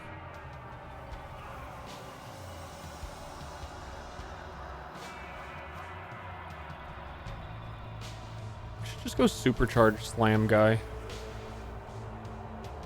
I really love channeling attacks, and I really love big slams. Which is why like my two top contenders have been Snipe as a skill. Looks insane. And Supercharged Slam, I guess I haven't thought too much about. But the Supercharged Slam is weird. You like spend a few seconds getting ready to do like one big Omega Smash with your mace. But then it doesn't do one big Omega Smash. It like ripples. It has like 3 explosions. That's where it bums me out. But it probably needs to be that way to not just immediately be the best like Ignite Bleed skill in the game.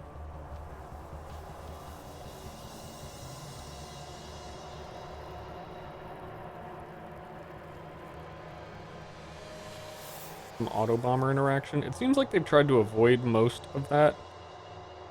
But there's so many cast on do XYZs that I think you could probably make something fairly set and forget. But I don't think fully auto bomber. Unless there's unique items that enable it. Sorceress Elemental Weapon Slam build. It's kind of what my actual like other one is. I mean, that's literally what the other one is.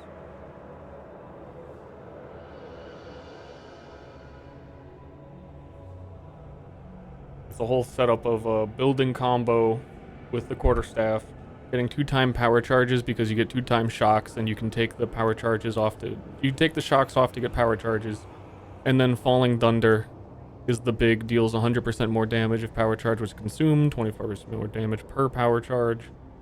You get to Warcry before it, you set up Mantra of Destruction, it's a guaranteed crit. And then you're ideally hitting an enemy that has like 60% increased damage taken from 2 shocks.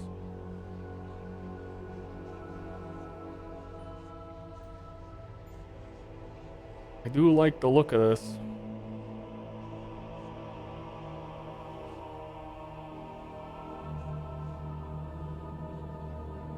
I think it's gonna be really squishy, but I don't think it matters as much because you don't need to be in there as often. Stormwave So like you could do, and I'm not exactly sure how this would all work. Storm Wave shoots out a lightning projectile, so you don't have to be in melee range. It's slower, but you do like boom, slam, lightning hits the enemy. One of these coursing current, I think it is, spreads shocks to all enemies within an area. If you shock one guy, like let's say you hit a whole big pack of zombies, you spread shock onto all of them. I don't know if the shock spreads would immediately help them double up, but there'd definitely be ways to just apply a ton of shocks. And then I'm not sure if you use Siphoning Strike, which removes shocks from hit targets, that if you're able to... It says AoE. Like, from whenever they show these things in trailers, it looks like you hit more than one target, but I don't know if you're siphoning more than one shock at a time.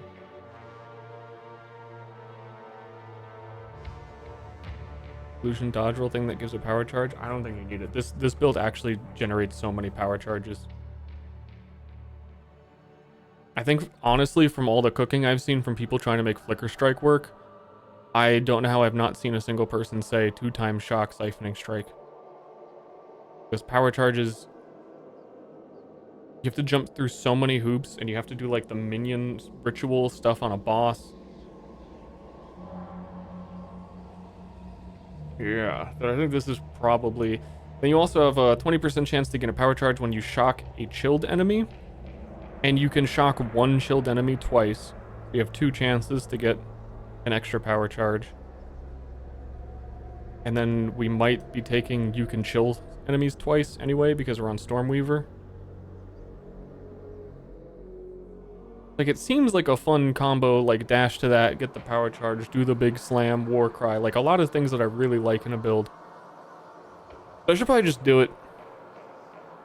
I should probably just like fill out this image.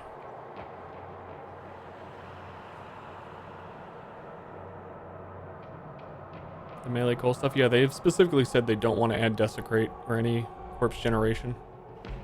So you can use your... Wasn't there something where you can use your skeletons as corpses, I think? Would be the way. How do you apply chill? I don't know.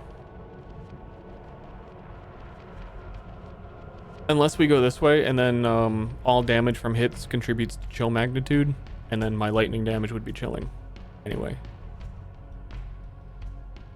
I was thinking of doing like Arctic armor or something. I'm sure there's like some small thing you can do, and there's a whole bunch of like freeze quarterstaff attacks.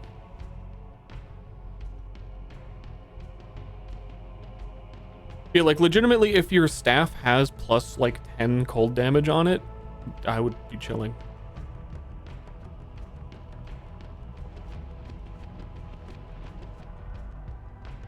To check Reddit, power charges won't be in early access. That's why we need a backup build, dude.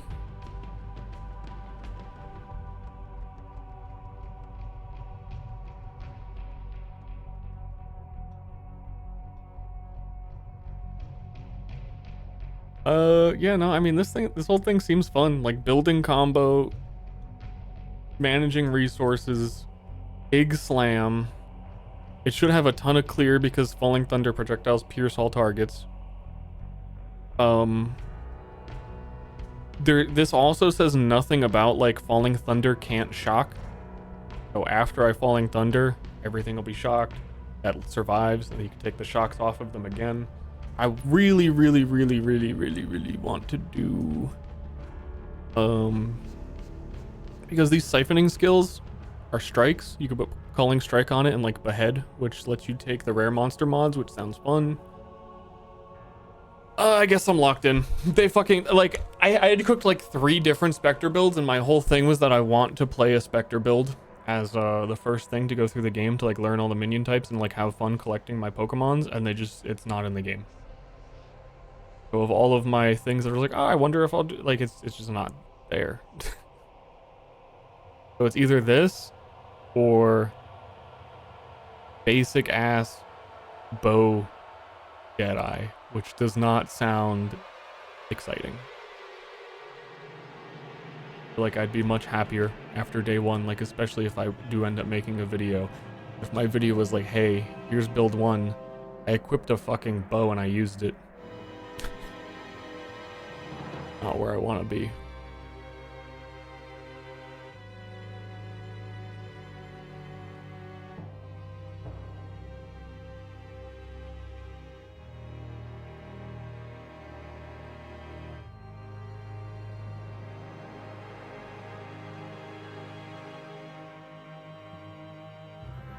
Maps and I feel like blasting. I think this will blast maps. I think this build overall is very good at everything except for defense, which I don't know what to do about that, because I've already heard Monk is the squishiest and this is squishier than Monk, other than the fact that double chilling things would slow them so much that that's a decent defense. And if I could otherwise afford to get it, there's a recoup elemental damage as energy shield node on the ascendancy, but it doesn't seem that good. Double chill plus temp chains, yeah, that's what I was thinking down here. To get blasphemy, conductivity, temporal chains maybe. Like, dude, just Chronomancer has a 20% slow aura as the ascendancy node. If you put temporal chains as an aura around yourself, that's very appealing. You can just go like full into Hex Blast. I act more evil? That's my beast. Yeah, I keep a beast.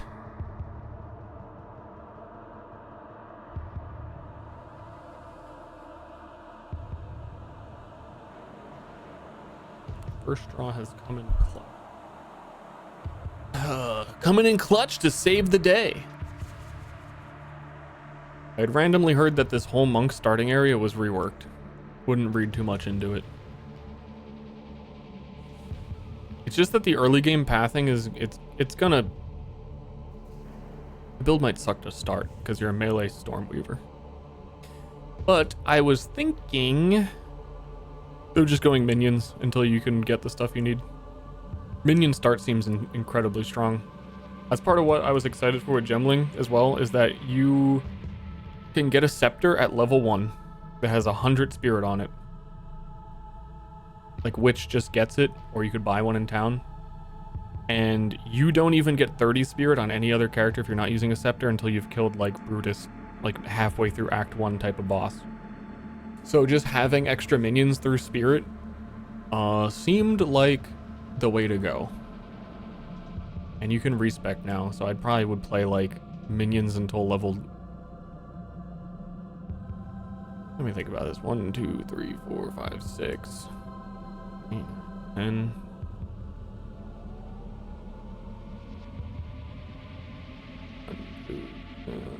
Level like 15, 16.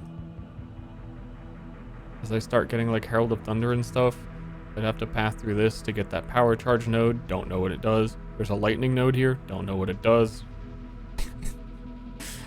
You pass up here to these lightning nodes. Don't know what they do.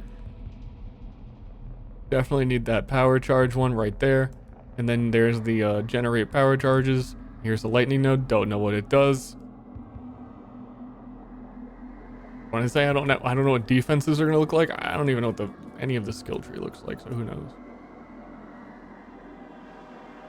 Those three, I think these 3 lightnings are shock effect.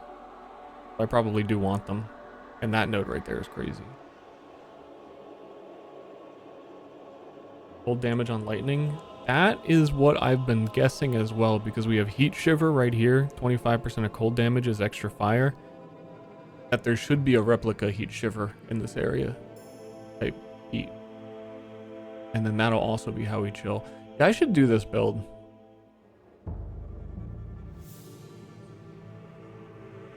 I'm locked.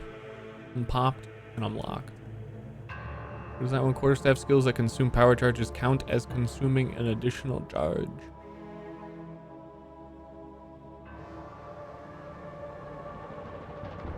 We're gonna path to at least here anyway. is 1, 2, 3, 4, 5, 6 away, and also you get Jewel Socket there. So yeah, we'll get there eventually. Probably like late game. And then everything else would be defense. Any defense stuff we can get, any energy shield stuff we can find. There's not a lot of defensive auras, like spirit reservations. So I was considering like temporal chains might actually feel like one of the only defensive auras. Arctic armor just deals damage and chills. It doesn't have damage reduction or anything anymore. Ghost Shroud is an aura now, which is when you evade, you recover energy shield. That's about it.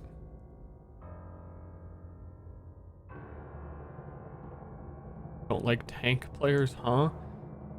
They gave everybody shields that have damage immunity essentially on them. I think they like tank players.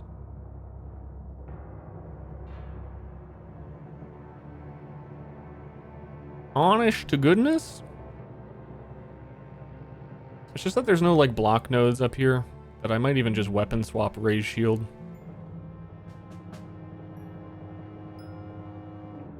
Yeah, tank players are eating very good. There's some obscenely tanky stuff on the tree.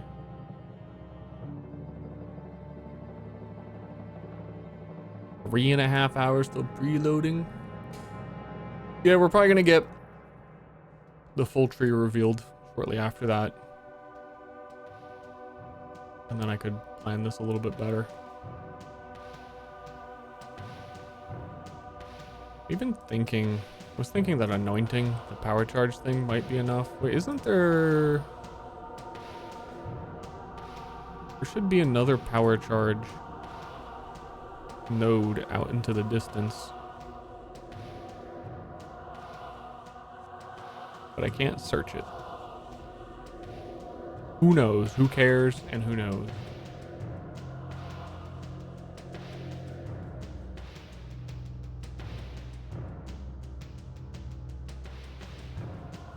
Yeah, I even gave this freaky ass guy an Arctic armor in the drawing. What an idiot.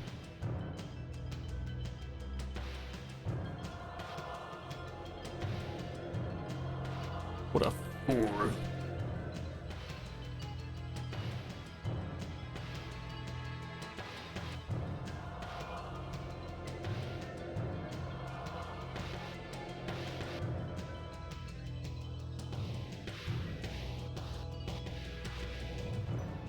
Hard question to ask.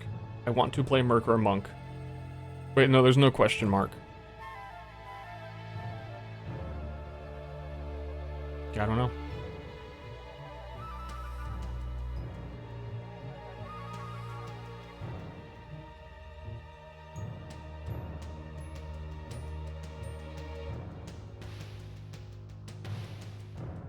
Look.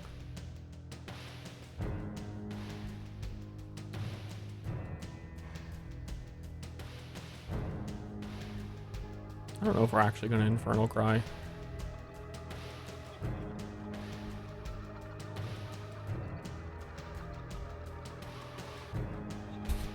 This is my lightning strike.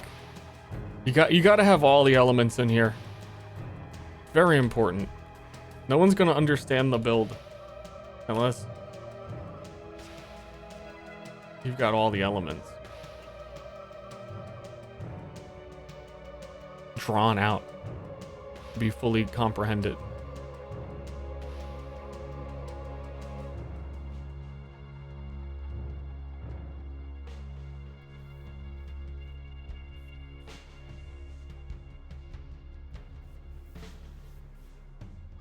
Smash. That's me saying smash when I get to smash the boss after I've built up all my nonsense.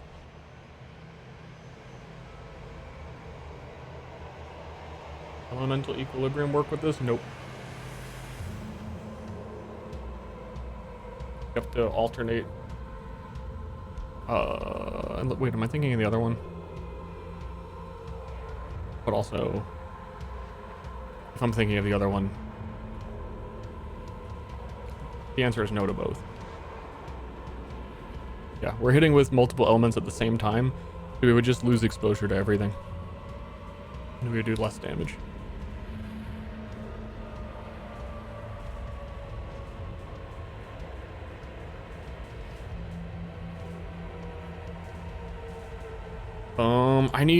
I need to really connect with the world. I need more meme pictures. I need my flowchart to be vertical.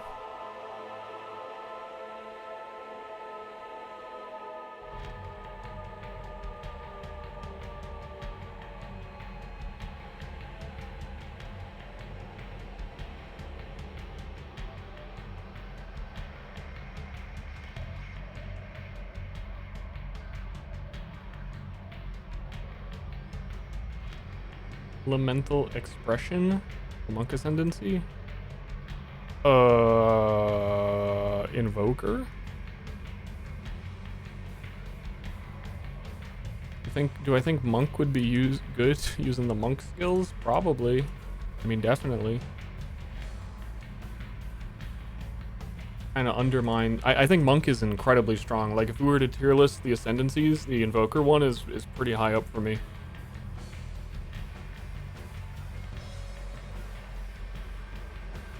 At their like face value.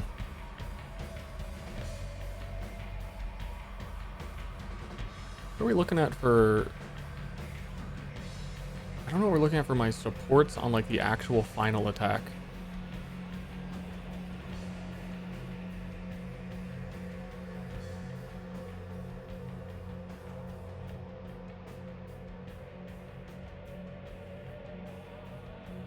I feel like the build has used all of them by the time you get to the final attack.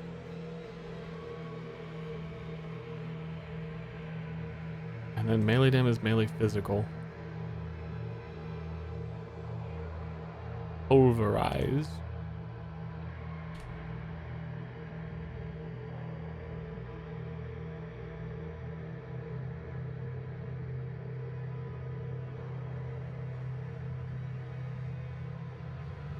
Having two supports and not knowing what other ones you could use is a little tricky.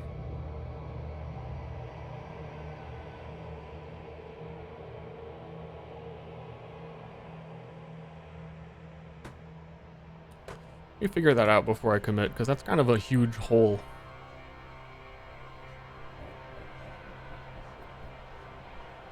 I think I've used like every lightning one, and we don't want to use added lightning because it makes you do less fire and cold, and we're gonna be doing everything.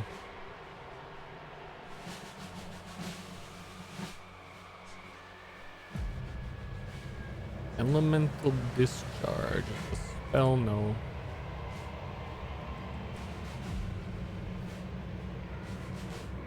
Lightning master, probably. Maybe.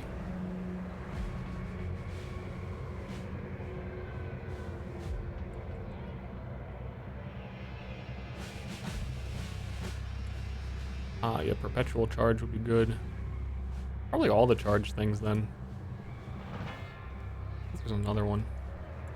Oh, lightning penetration.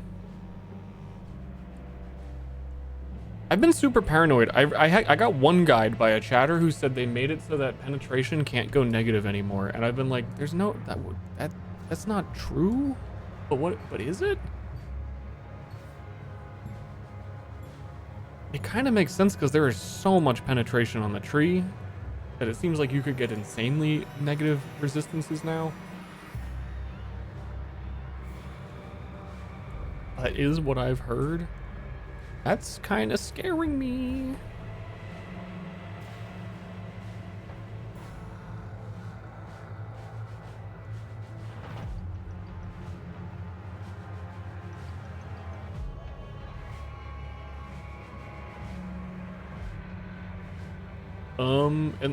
Unless exposure breaks that rule and curses break that rule, but even then.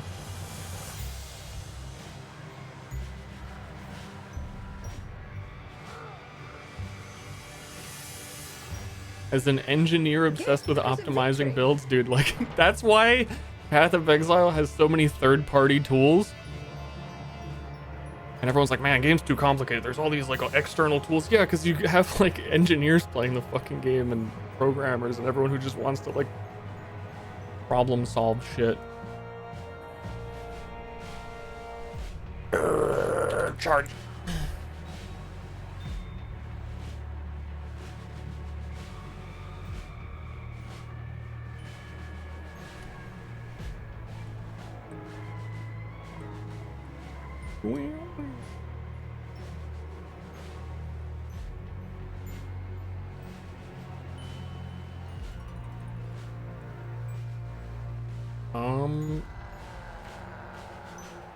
So you have lightning penetration wouldn't work on it? I'm missing a, like... I also have to assume this isn't the full list of support gems and that there's some that might have slipped through the cracks that might not have. It is weird to look at that, my, like, actual main damage attack and think, like, man, I don't even actually know what to put on this.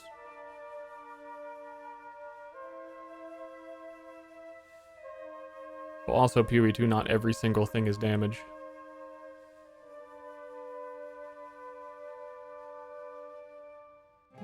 It's also true. So even, like, area of effect might not be the worst thing in the world.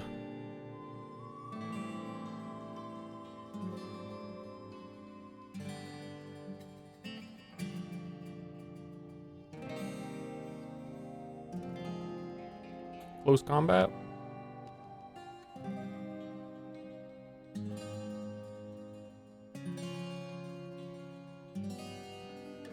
Word.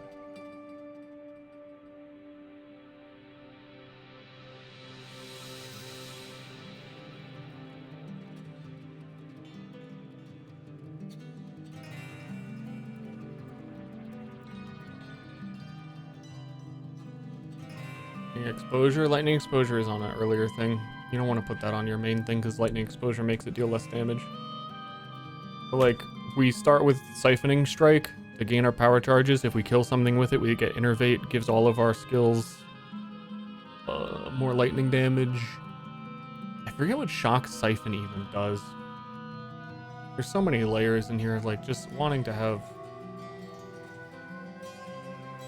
regenerate energy shield. Yeah, and then this would also have a head on it.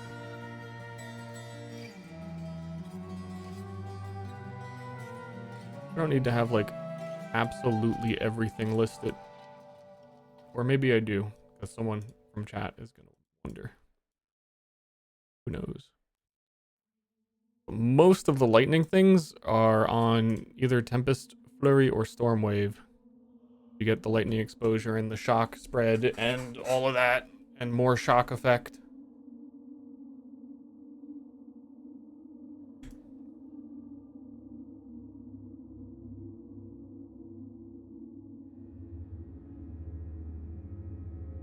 Blurp. Smash. Google image search. I need a picture of the approaching storm. Wait, what? It's all Star Wars. Star Wars, the approaching storm? The thing?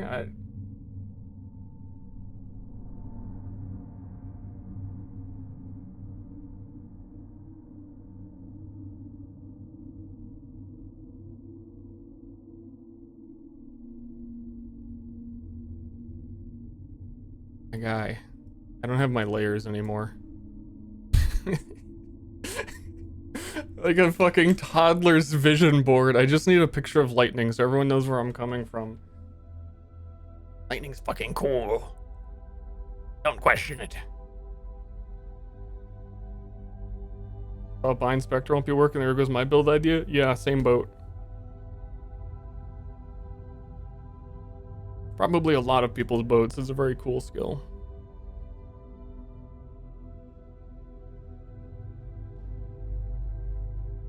Is there anything that is weirdly scaling off of chill effect in the support gems? Hits that would freeze instead inflict brittle.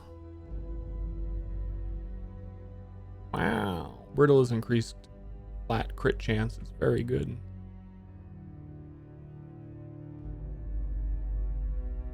Ow. A game for gift. For gift! Books to go, thank you. Remove all minions from the game style.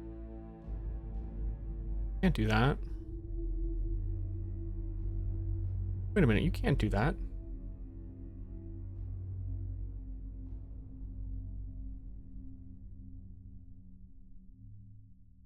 Yup. Unless I see some crazy stuff tonight on the leaked passive skill tree, I think this is it. I think this is the build. I think the only other thing that's coming close for me right now is either like just some basic ass Doomslayer mercenary big slam shotgun guy,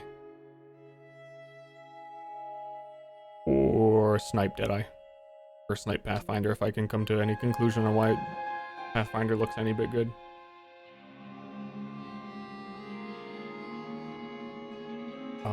No Jailer. I think the Jailer might have to be like a build 2 type of thing. I do think I really want to try it and get on board with that as soon as possible and do like a Jailer video. Sounds fun. If it works out even a little bit. But I think that'll be it today. I think I'm gonna go. I still have to meet with Gym Bros tonight. It was only 2 hours.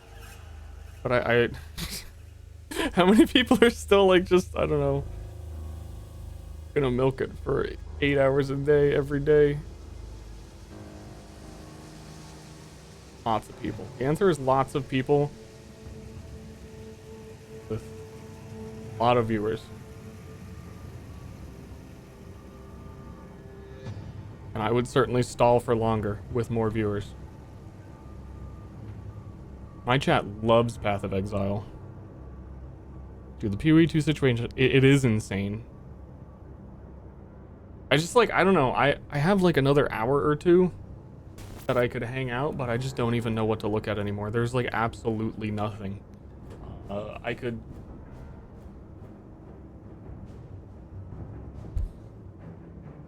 I don't know, at best you could try and answer someone's question for their build. But... I think I'm all figured out. I think I'm all concluded.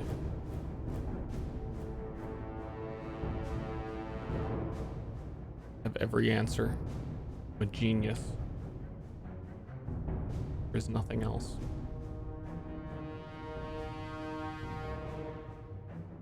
I have the full database.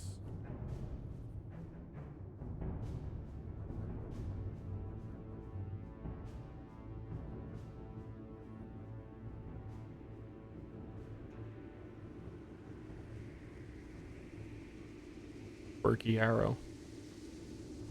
Quirky little arrow. Last. Queue with more funny Hammonds. I don't know, man. I feel like by the time I warm up, and if we did like Overwatch, then I'd have to leave. And I'm not going to play again for who knows how long. Why is this acting like I have opacity?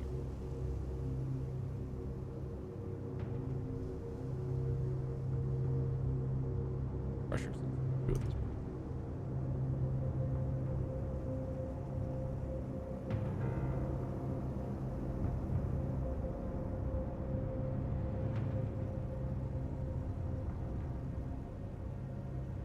Last.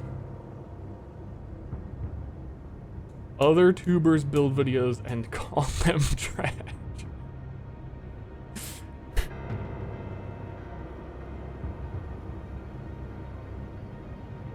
Dude, we're gonna start a freaking war. Warrior do big slam. That's a good build. Let me tell you. Perfect strike. If you just get Giant's Blood, have 2 giant maces, and do perfect strike, your build's done. You would probably also just get Warcry, stuff. But you can Warcry Perfect Strike. You're done. Which I continue to consider. Like, all the shield stuff looks really cool. Like, if you want to play something new, is partly why Deadeye feels a little bit like a cop-out, because it doesn't really use too much new mechanics, other than, like, Snipe looks fun. The magma barrier on shield looks fun. Shielding looks fun. Perfect Strike sounds big. If I do a massive Perfect Strike, like, Ignite build, I think if I did that, I'd probably do Titan if I can get Hulking form for increased effective small passive skills, because otherwise there isn't really like an Ignite focused anybody besides Infernalist. I think if you had the increased effect of small passives, would actually be one of the only ways you could go over to like the fire nodes and get like better Ignite value. This is a Glorb Jammer. So good about dual wielding two-handed weapons. Oh, good question there, honey, baby, boo boo. Perfect Strike. While dual wielding, both weapons hit with 30% less damage. So you have two-handed maces that are dealing 70% of their total damage. It's like the absolute biggest single hit you could do is if you're combining both of those huge values on two-handers. Converts 40% fizz to fire. I would go. Also, where is Avatar of Fire? Way up here. Oh. 75% of damage converted to fire, so everything would be fire. Deal no non-fire. You need fire to ignite. Huge hit, boom. Or Dark Souls like parry shield. Magma barrier is kind of like a parry, where if you are hit within 0.75 seconds of pulling up your shield, then it has like a reactive magma blast. If we're gonna get more block stuff like that, it's gonna be when Duelist comes out and we have Gladiator ascendancies. I'm certain, like in PoE1 they added like some really weird block retaliation skills that I think we're gonna have similar stuff in PoE2. Definitely Gladiator's gonna bring cool parry stuff.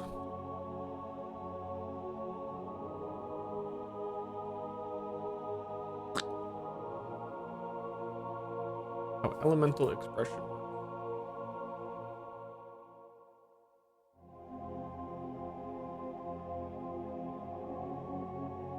Which one is it? Is it not on here? I don't know like the names of everything yet. Bottom one. Oh. Gift because entertaining. Burger. What about it? Does it sound like something you want to stack all into one attribute?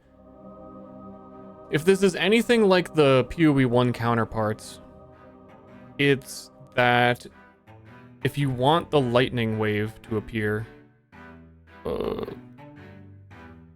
phrasing on this looks really odd. So if you want the explosion to happen, fire explosion, the more strength you have, the more likely it is to happen. So if you just did like a percentage of each of your stats, you have 100 strength and 25 dex, and you've got a 75% chance that it's going to be the fire version. It's just like a percentage proportion of which stat you have to a degree, I think. There's another skill that does exactly this in PoE1. And I'm not sure if that one reaches a point where like it is always selecting fire, for example. But I think you can make it almost always choose the one that you want if you stat stacked into one place.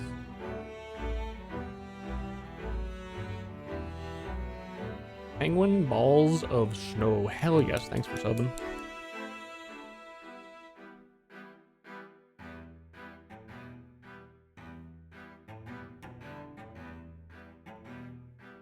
See, okay, yeah, this even mentions negative enemy resistances. So what does the one guy mean that there can't be negative monster resistances?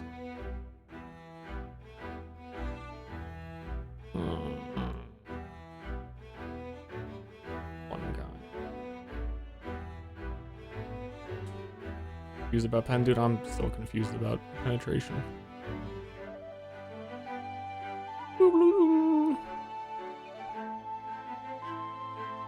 I think what I was talking about earlier with cast while channeling Incinerate, Demon Form probably goes sick with that. Maybe.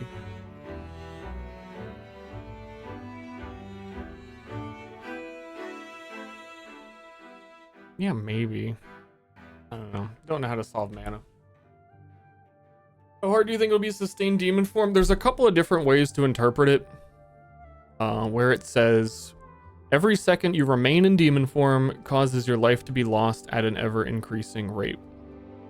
So every second, I think you lose 1% of your life, but it doesn't say max life. So if you're able to reserve all of your life with like this stuff and you have a really low life pool, then you would be losing a low value of life per second and you could sustain it with flat life regen rather than percentage life regen.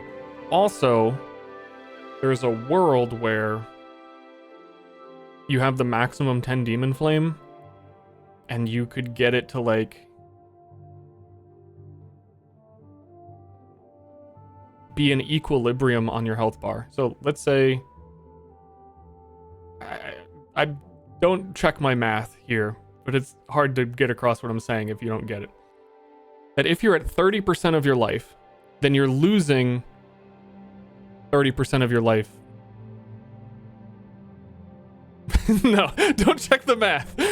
But if it's not based on your max life, and you drain your life down to a certain point, but you have enough life regen to sustain at that point, that like 3% life regen when you're on low life could hold you in that place forever, which is a good thing when combined with pain attunement, which is theoretically possible, but it really depends on if it is actually working that way.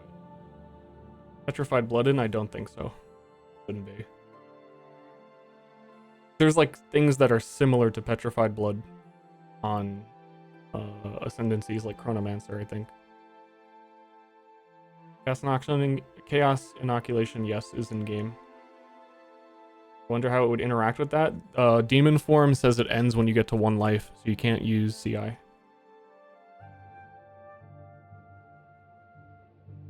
But there's a bunch of things that say 40% increased max energy shield, 10% reduced max life. If you grab all of this reduced max life ES boosting stuff, your total life pool would drop and you could sustain demon form way easier. And I think that even without getting the max 10 demon flame, you could have a relatively high uptime if you were able to accept having a very low amount of health. But then you need to solve chaos damage can go through energy shield.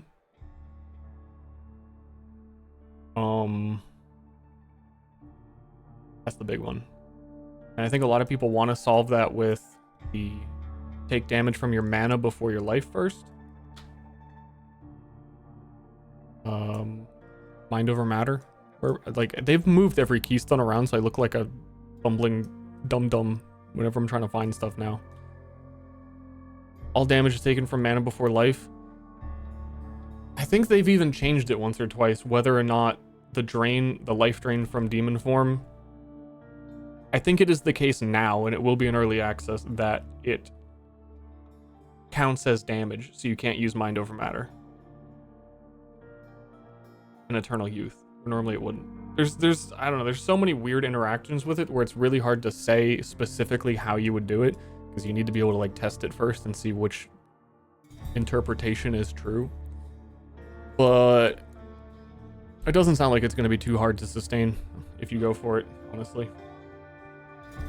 It's just layers of problems as well of your weapon not working while you're in demon form and that being bugged, and they've said that's bugged, and like just there's too many layers of how the fuck does this work where I don't want to touch it for my first build until it's patched or I hear about how it works. I think you could start it. I think you'd have to really want to start it to start it. Are these real? These 4% manas, those are awful small nodes, if that's real.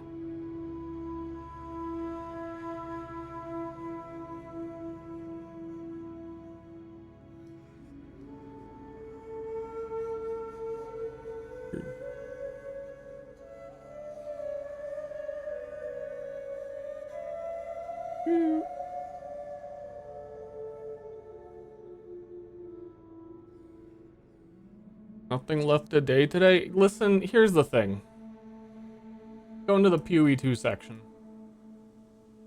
And they're all stalling 12k viewers, stalling 8k viewers, stalling 5k viewers, stalling 3k viewers, stalling 6k, 7k viewers, like everybody is out here absolutely stalling.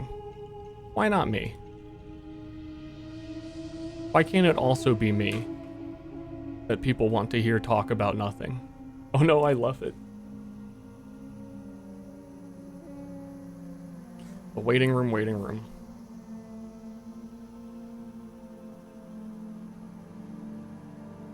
Stall champion. Ster! Ster! That's Ster, that's me!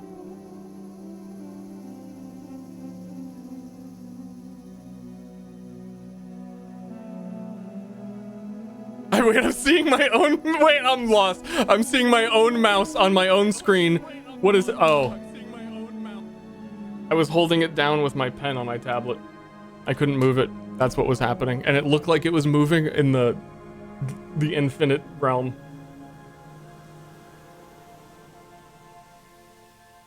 Smash!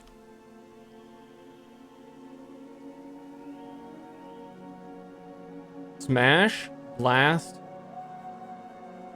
and eat ass.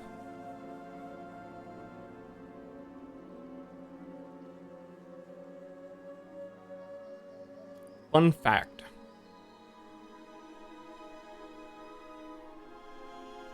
I think there's a lot of spirit reservations to look at. I think minions are one of the best ones. I think they're going to go overlooked for a lot of builds that aren't minion builds. But I think if you just got like, well, specters are gone, but there's like skeletal brute or something, if you can afford to have them in your arranged build, or you're on Infernalist and you can get the dog, you can like point and click where your minions go. So much of the gameplay you see of PoE2 is people like dodge rolling through 40 enemies and unable to kill them and just putting themselves in awful situations, which is entirely solved for a ranged build by just making a minion walk forward before you. And then you could stand there and do anything you want. That's what, like, if I was gonna do the snipe poison thing I was talking about on Pathfinder, just get like a tanky meat sack minion, walk them ahead of you, and then you could channel snipe for days.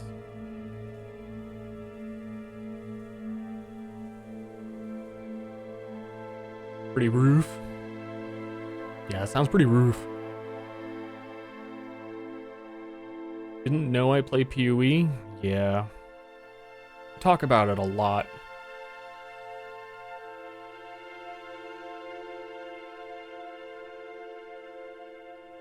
True.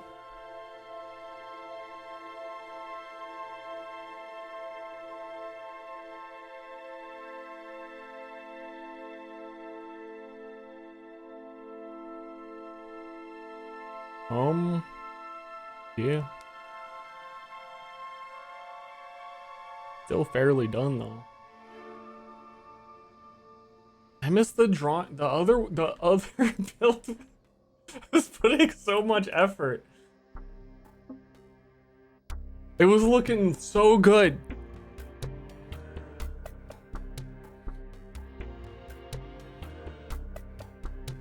Until we had to add the PSA.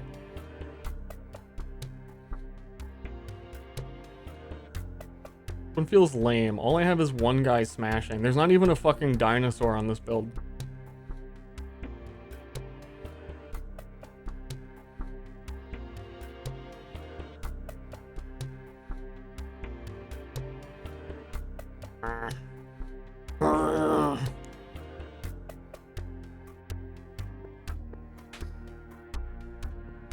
Yep, no. I got nothing.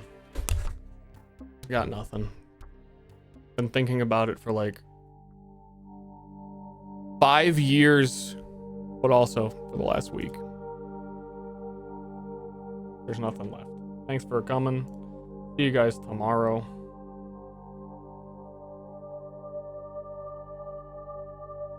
And is there anything that I should do beforehand? Like, I want to upload this and have it as a command on the channel of what the build is, but I feel like there's some other things that maybe I should just have ready.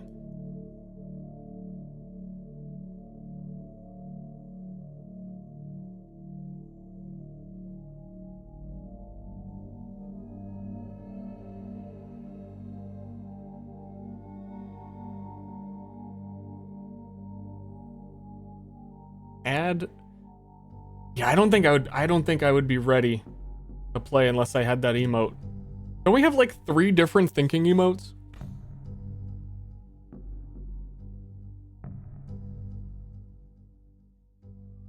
Loot filter. You are correct.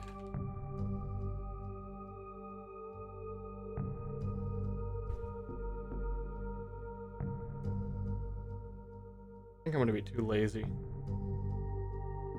Honestly.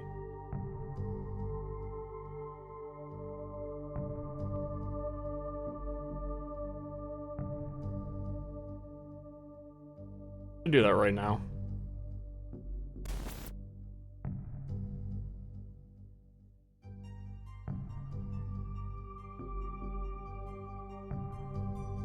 Let me think.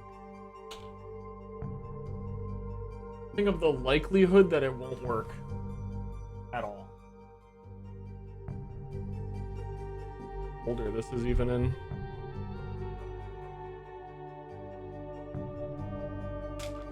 The ending of Lord of the Rings. I mean, like I said, I have time to hang out. I just don't have anything else. Unless I have something else. Holy shit, wait a minute. I have something else.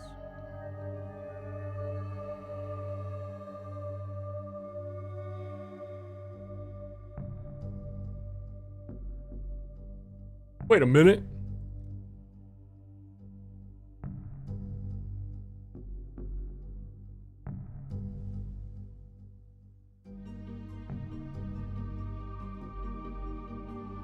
I opened the whole game so that I could go into the options menu.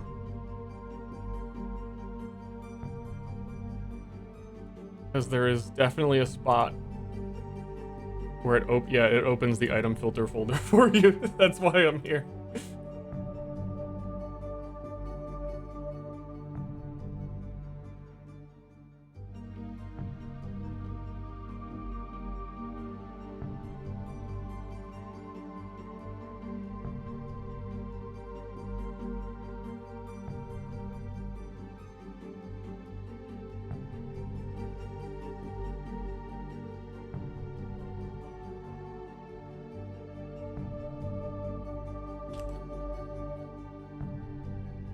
And this would have been a good question to ask Jonathan if you could do some filter stuff before PoE2 comes out instead of pitching my game design ideas at him.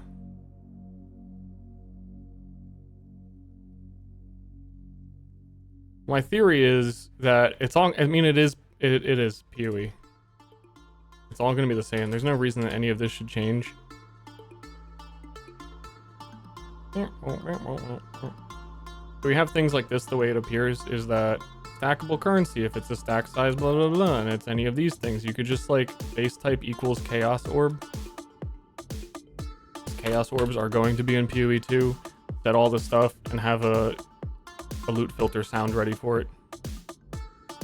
And there's no reason you wouldn't be able to have, if you just removed absolutely everything else other than the things that I am certain.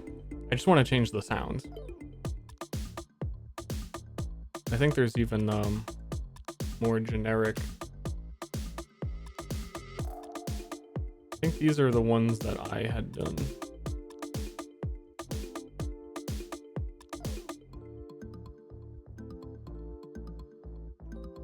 No.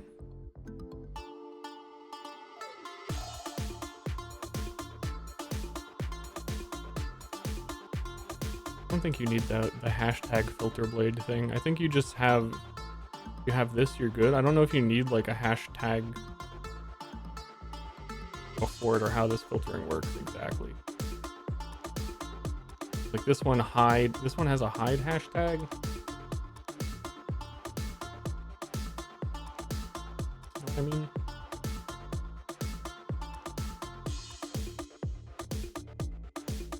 mean? Do I need this? Who knows? I thought I knew what I was doing.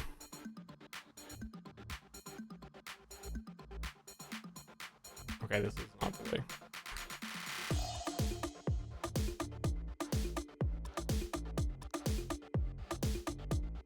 Cut.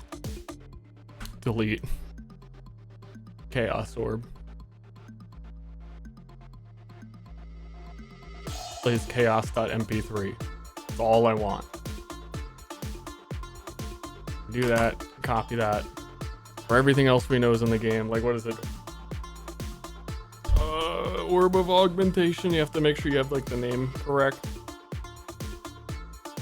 That sound, I don't know, but you all just put the sounds in a folder.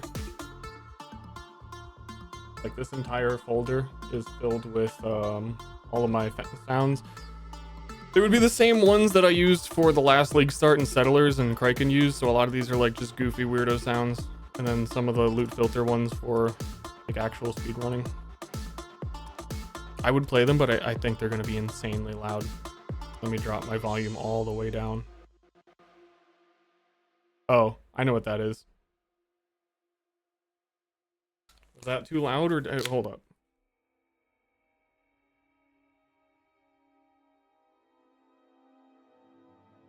You know, I'm terrified. I think that is like the super bass boosted. Yes, yes, yes. I scream so good.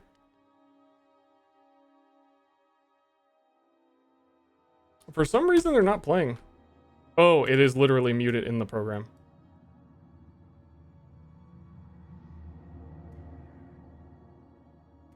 Oh no, I have the Nuclear Throne ones in at the moment. I have like 2 sets. That's chaos. But yeah, I can just like grab a few different sound files and have them be something else. You didn't hear.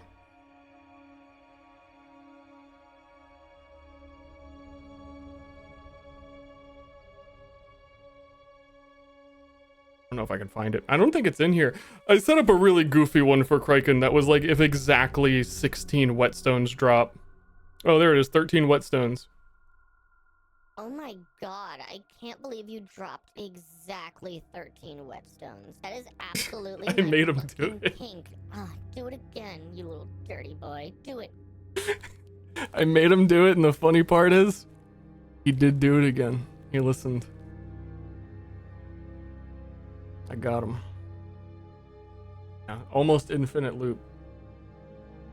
Where's Divine? That's a Divine Orb. Well then, yeah, loot filter stuff in PoE is awesome. That you can legit just do base type equals Divine Orb. Done. And you can set like the mini-map icon and the color trail that appears on it and the text color and all the juicy stuff. That's like all I want.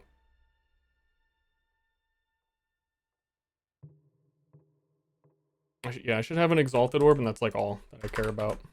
There's like a few things to make me go hee hee, like that's a fart sound. That is not how you spell that. I'm telling you, streaming turns your whole brain off. Is it?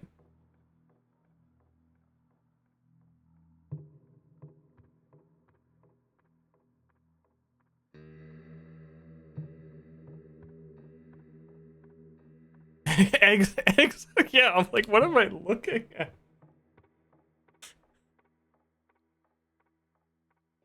I'm not an idiot, I promise. Promise, guys. Egg salad. It might have a different like folder, and I might have to move sound files on launch. What's the other common one? Augmentation orb?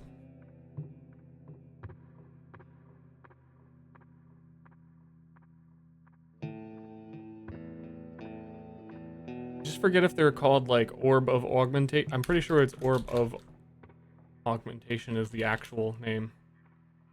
I don't want to fuck with it. Beyond. I'm just gonna leave it as simple as possible so it has the highest chance of working as possible.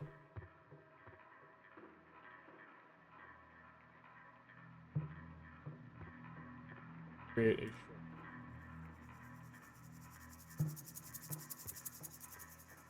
Desktop so I can do it on launch if there's any. I like to hear my sounds, and when I drop a fucking big item, I want that one guy to tell me put the cheeseburger on it and bow. Otherwise, I'm not gonna feel anything.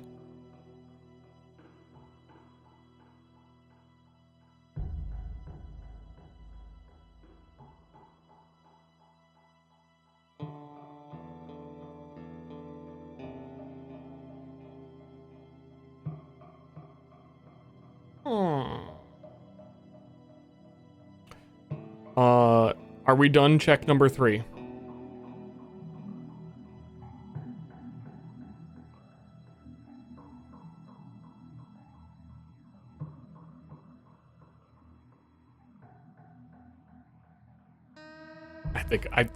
I don't know. I think it's over.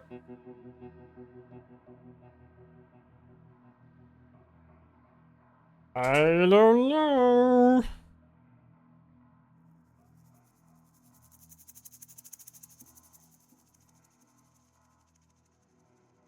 Pops a lot. You need to update video drivers? What? Did it? Or you mean that everybody in PoE is talking about updating to Path of Exile 2 drivers that don't do anything?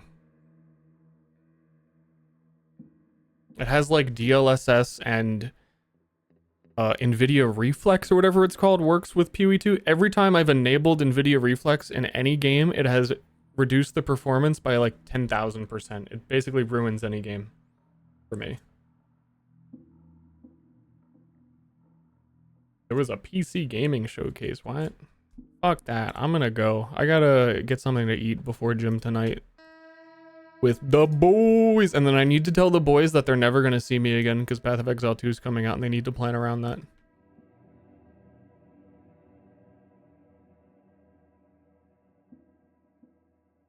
Log out.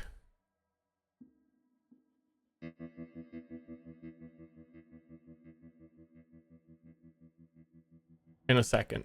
Like, what if we didn't? Like, just think about what if we like didn't log out?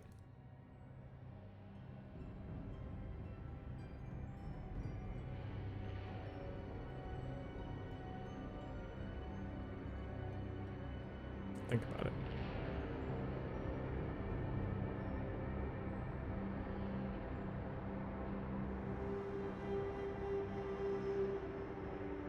Think about it.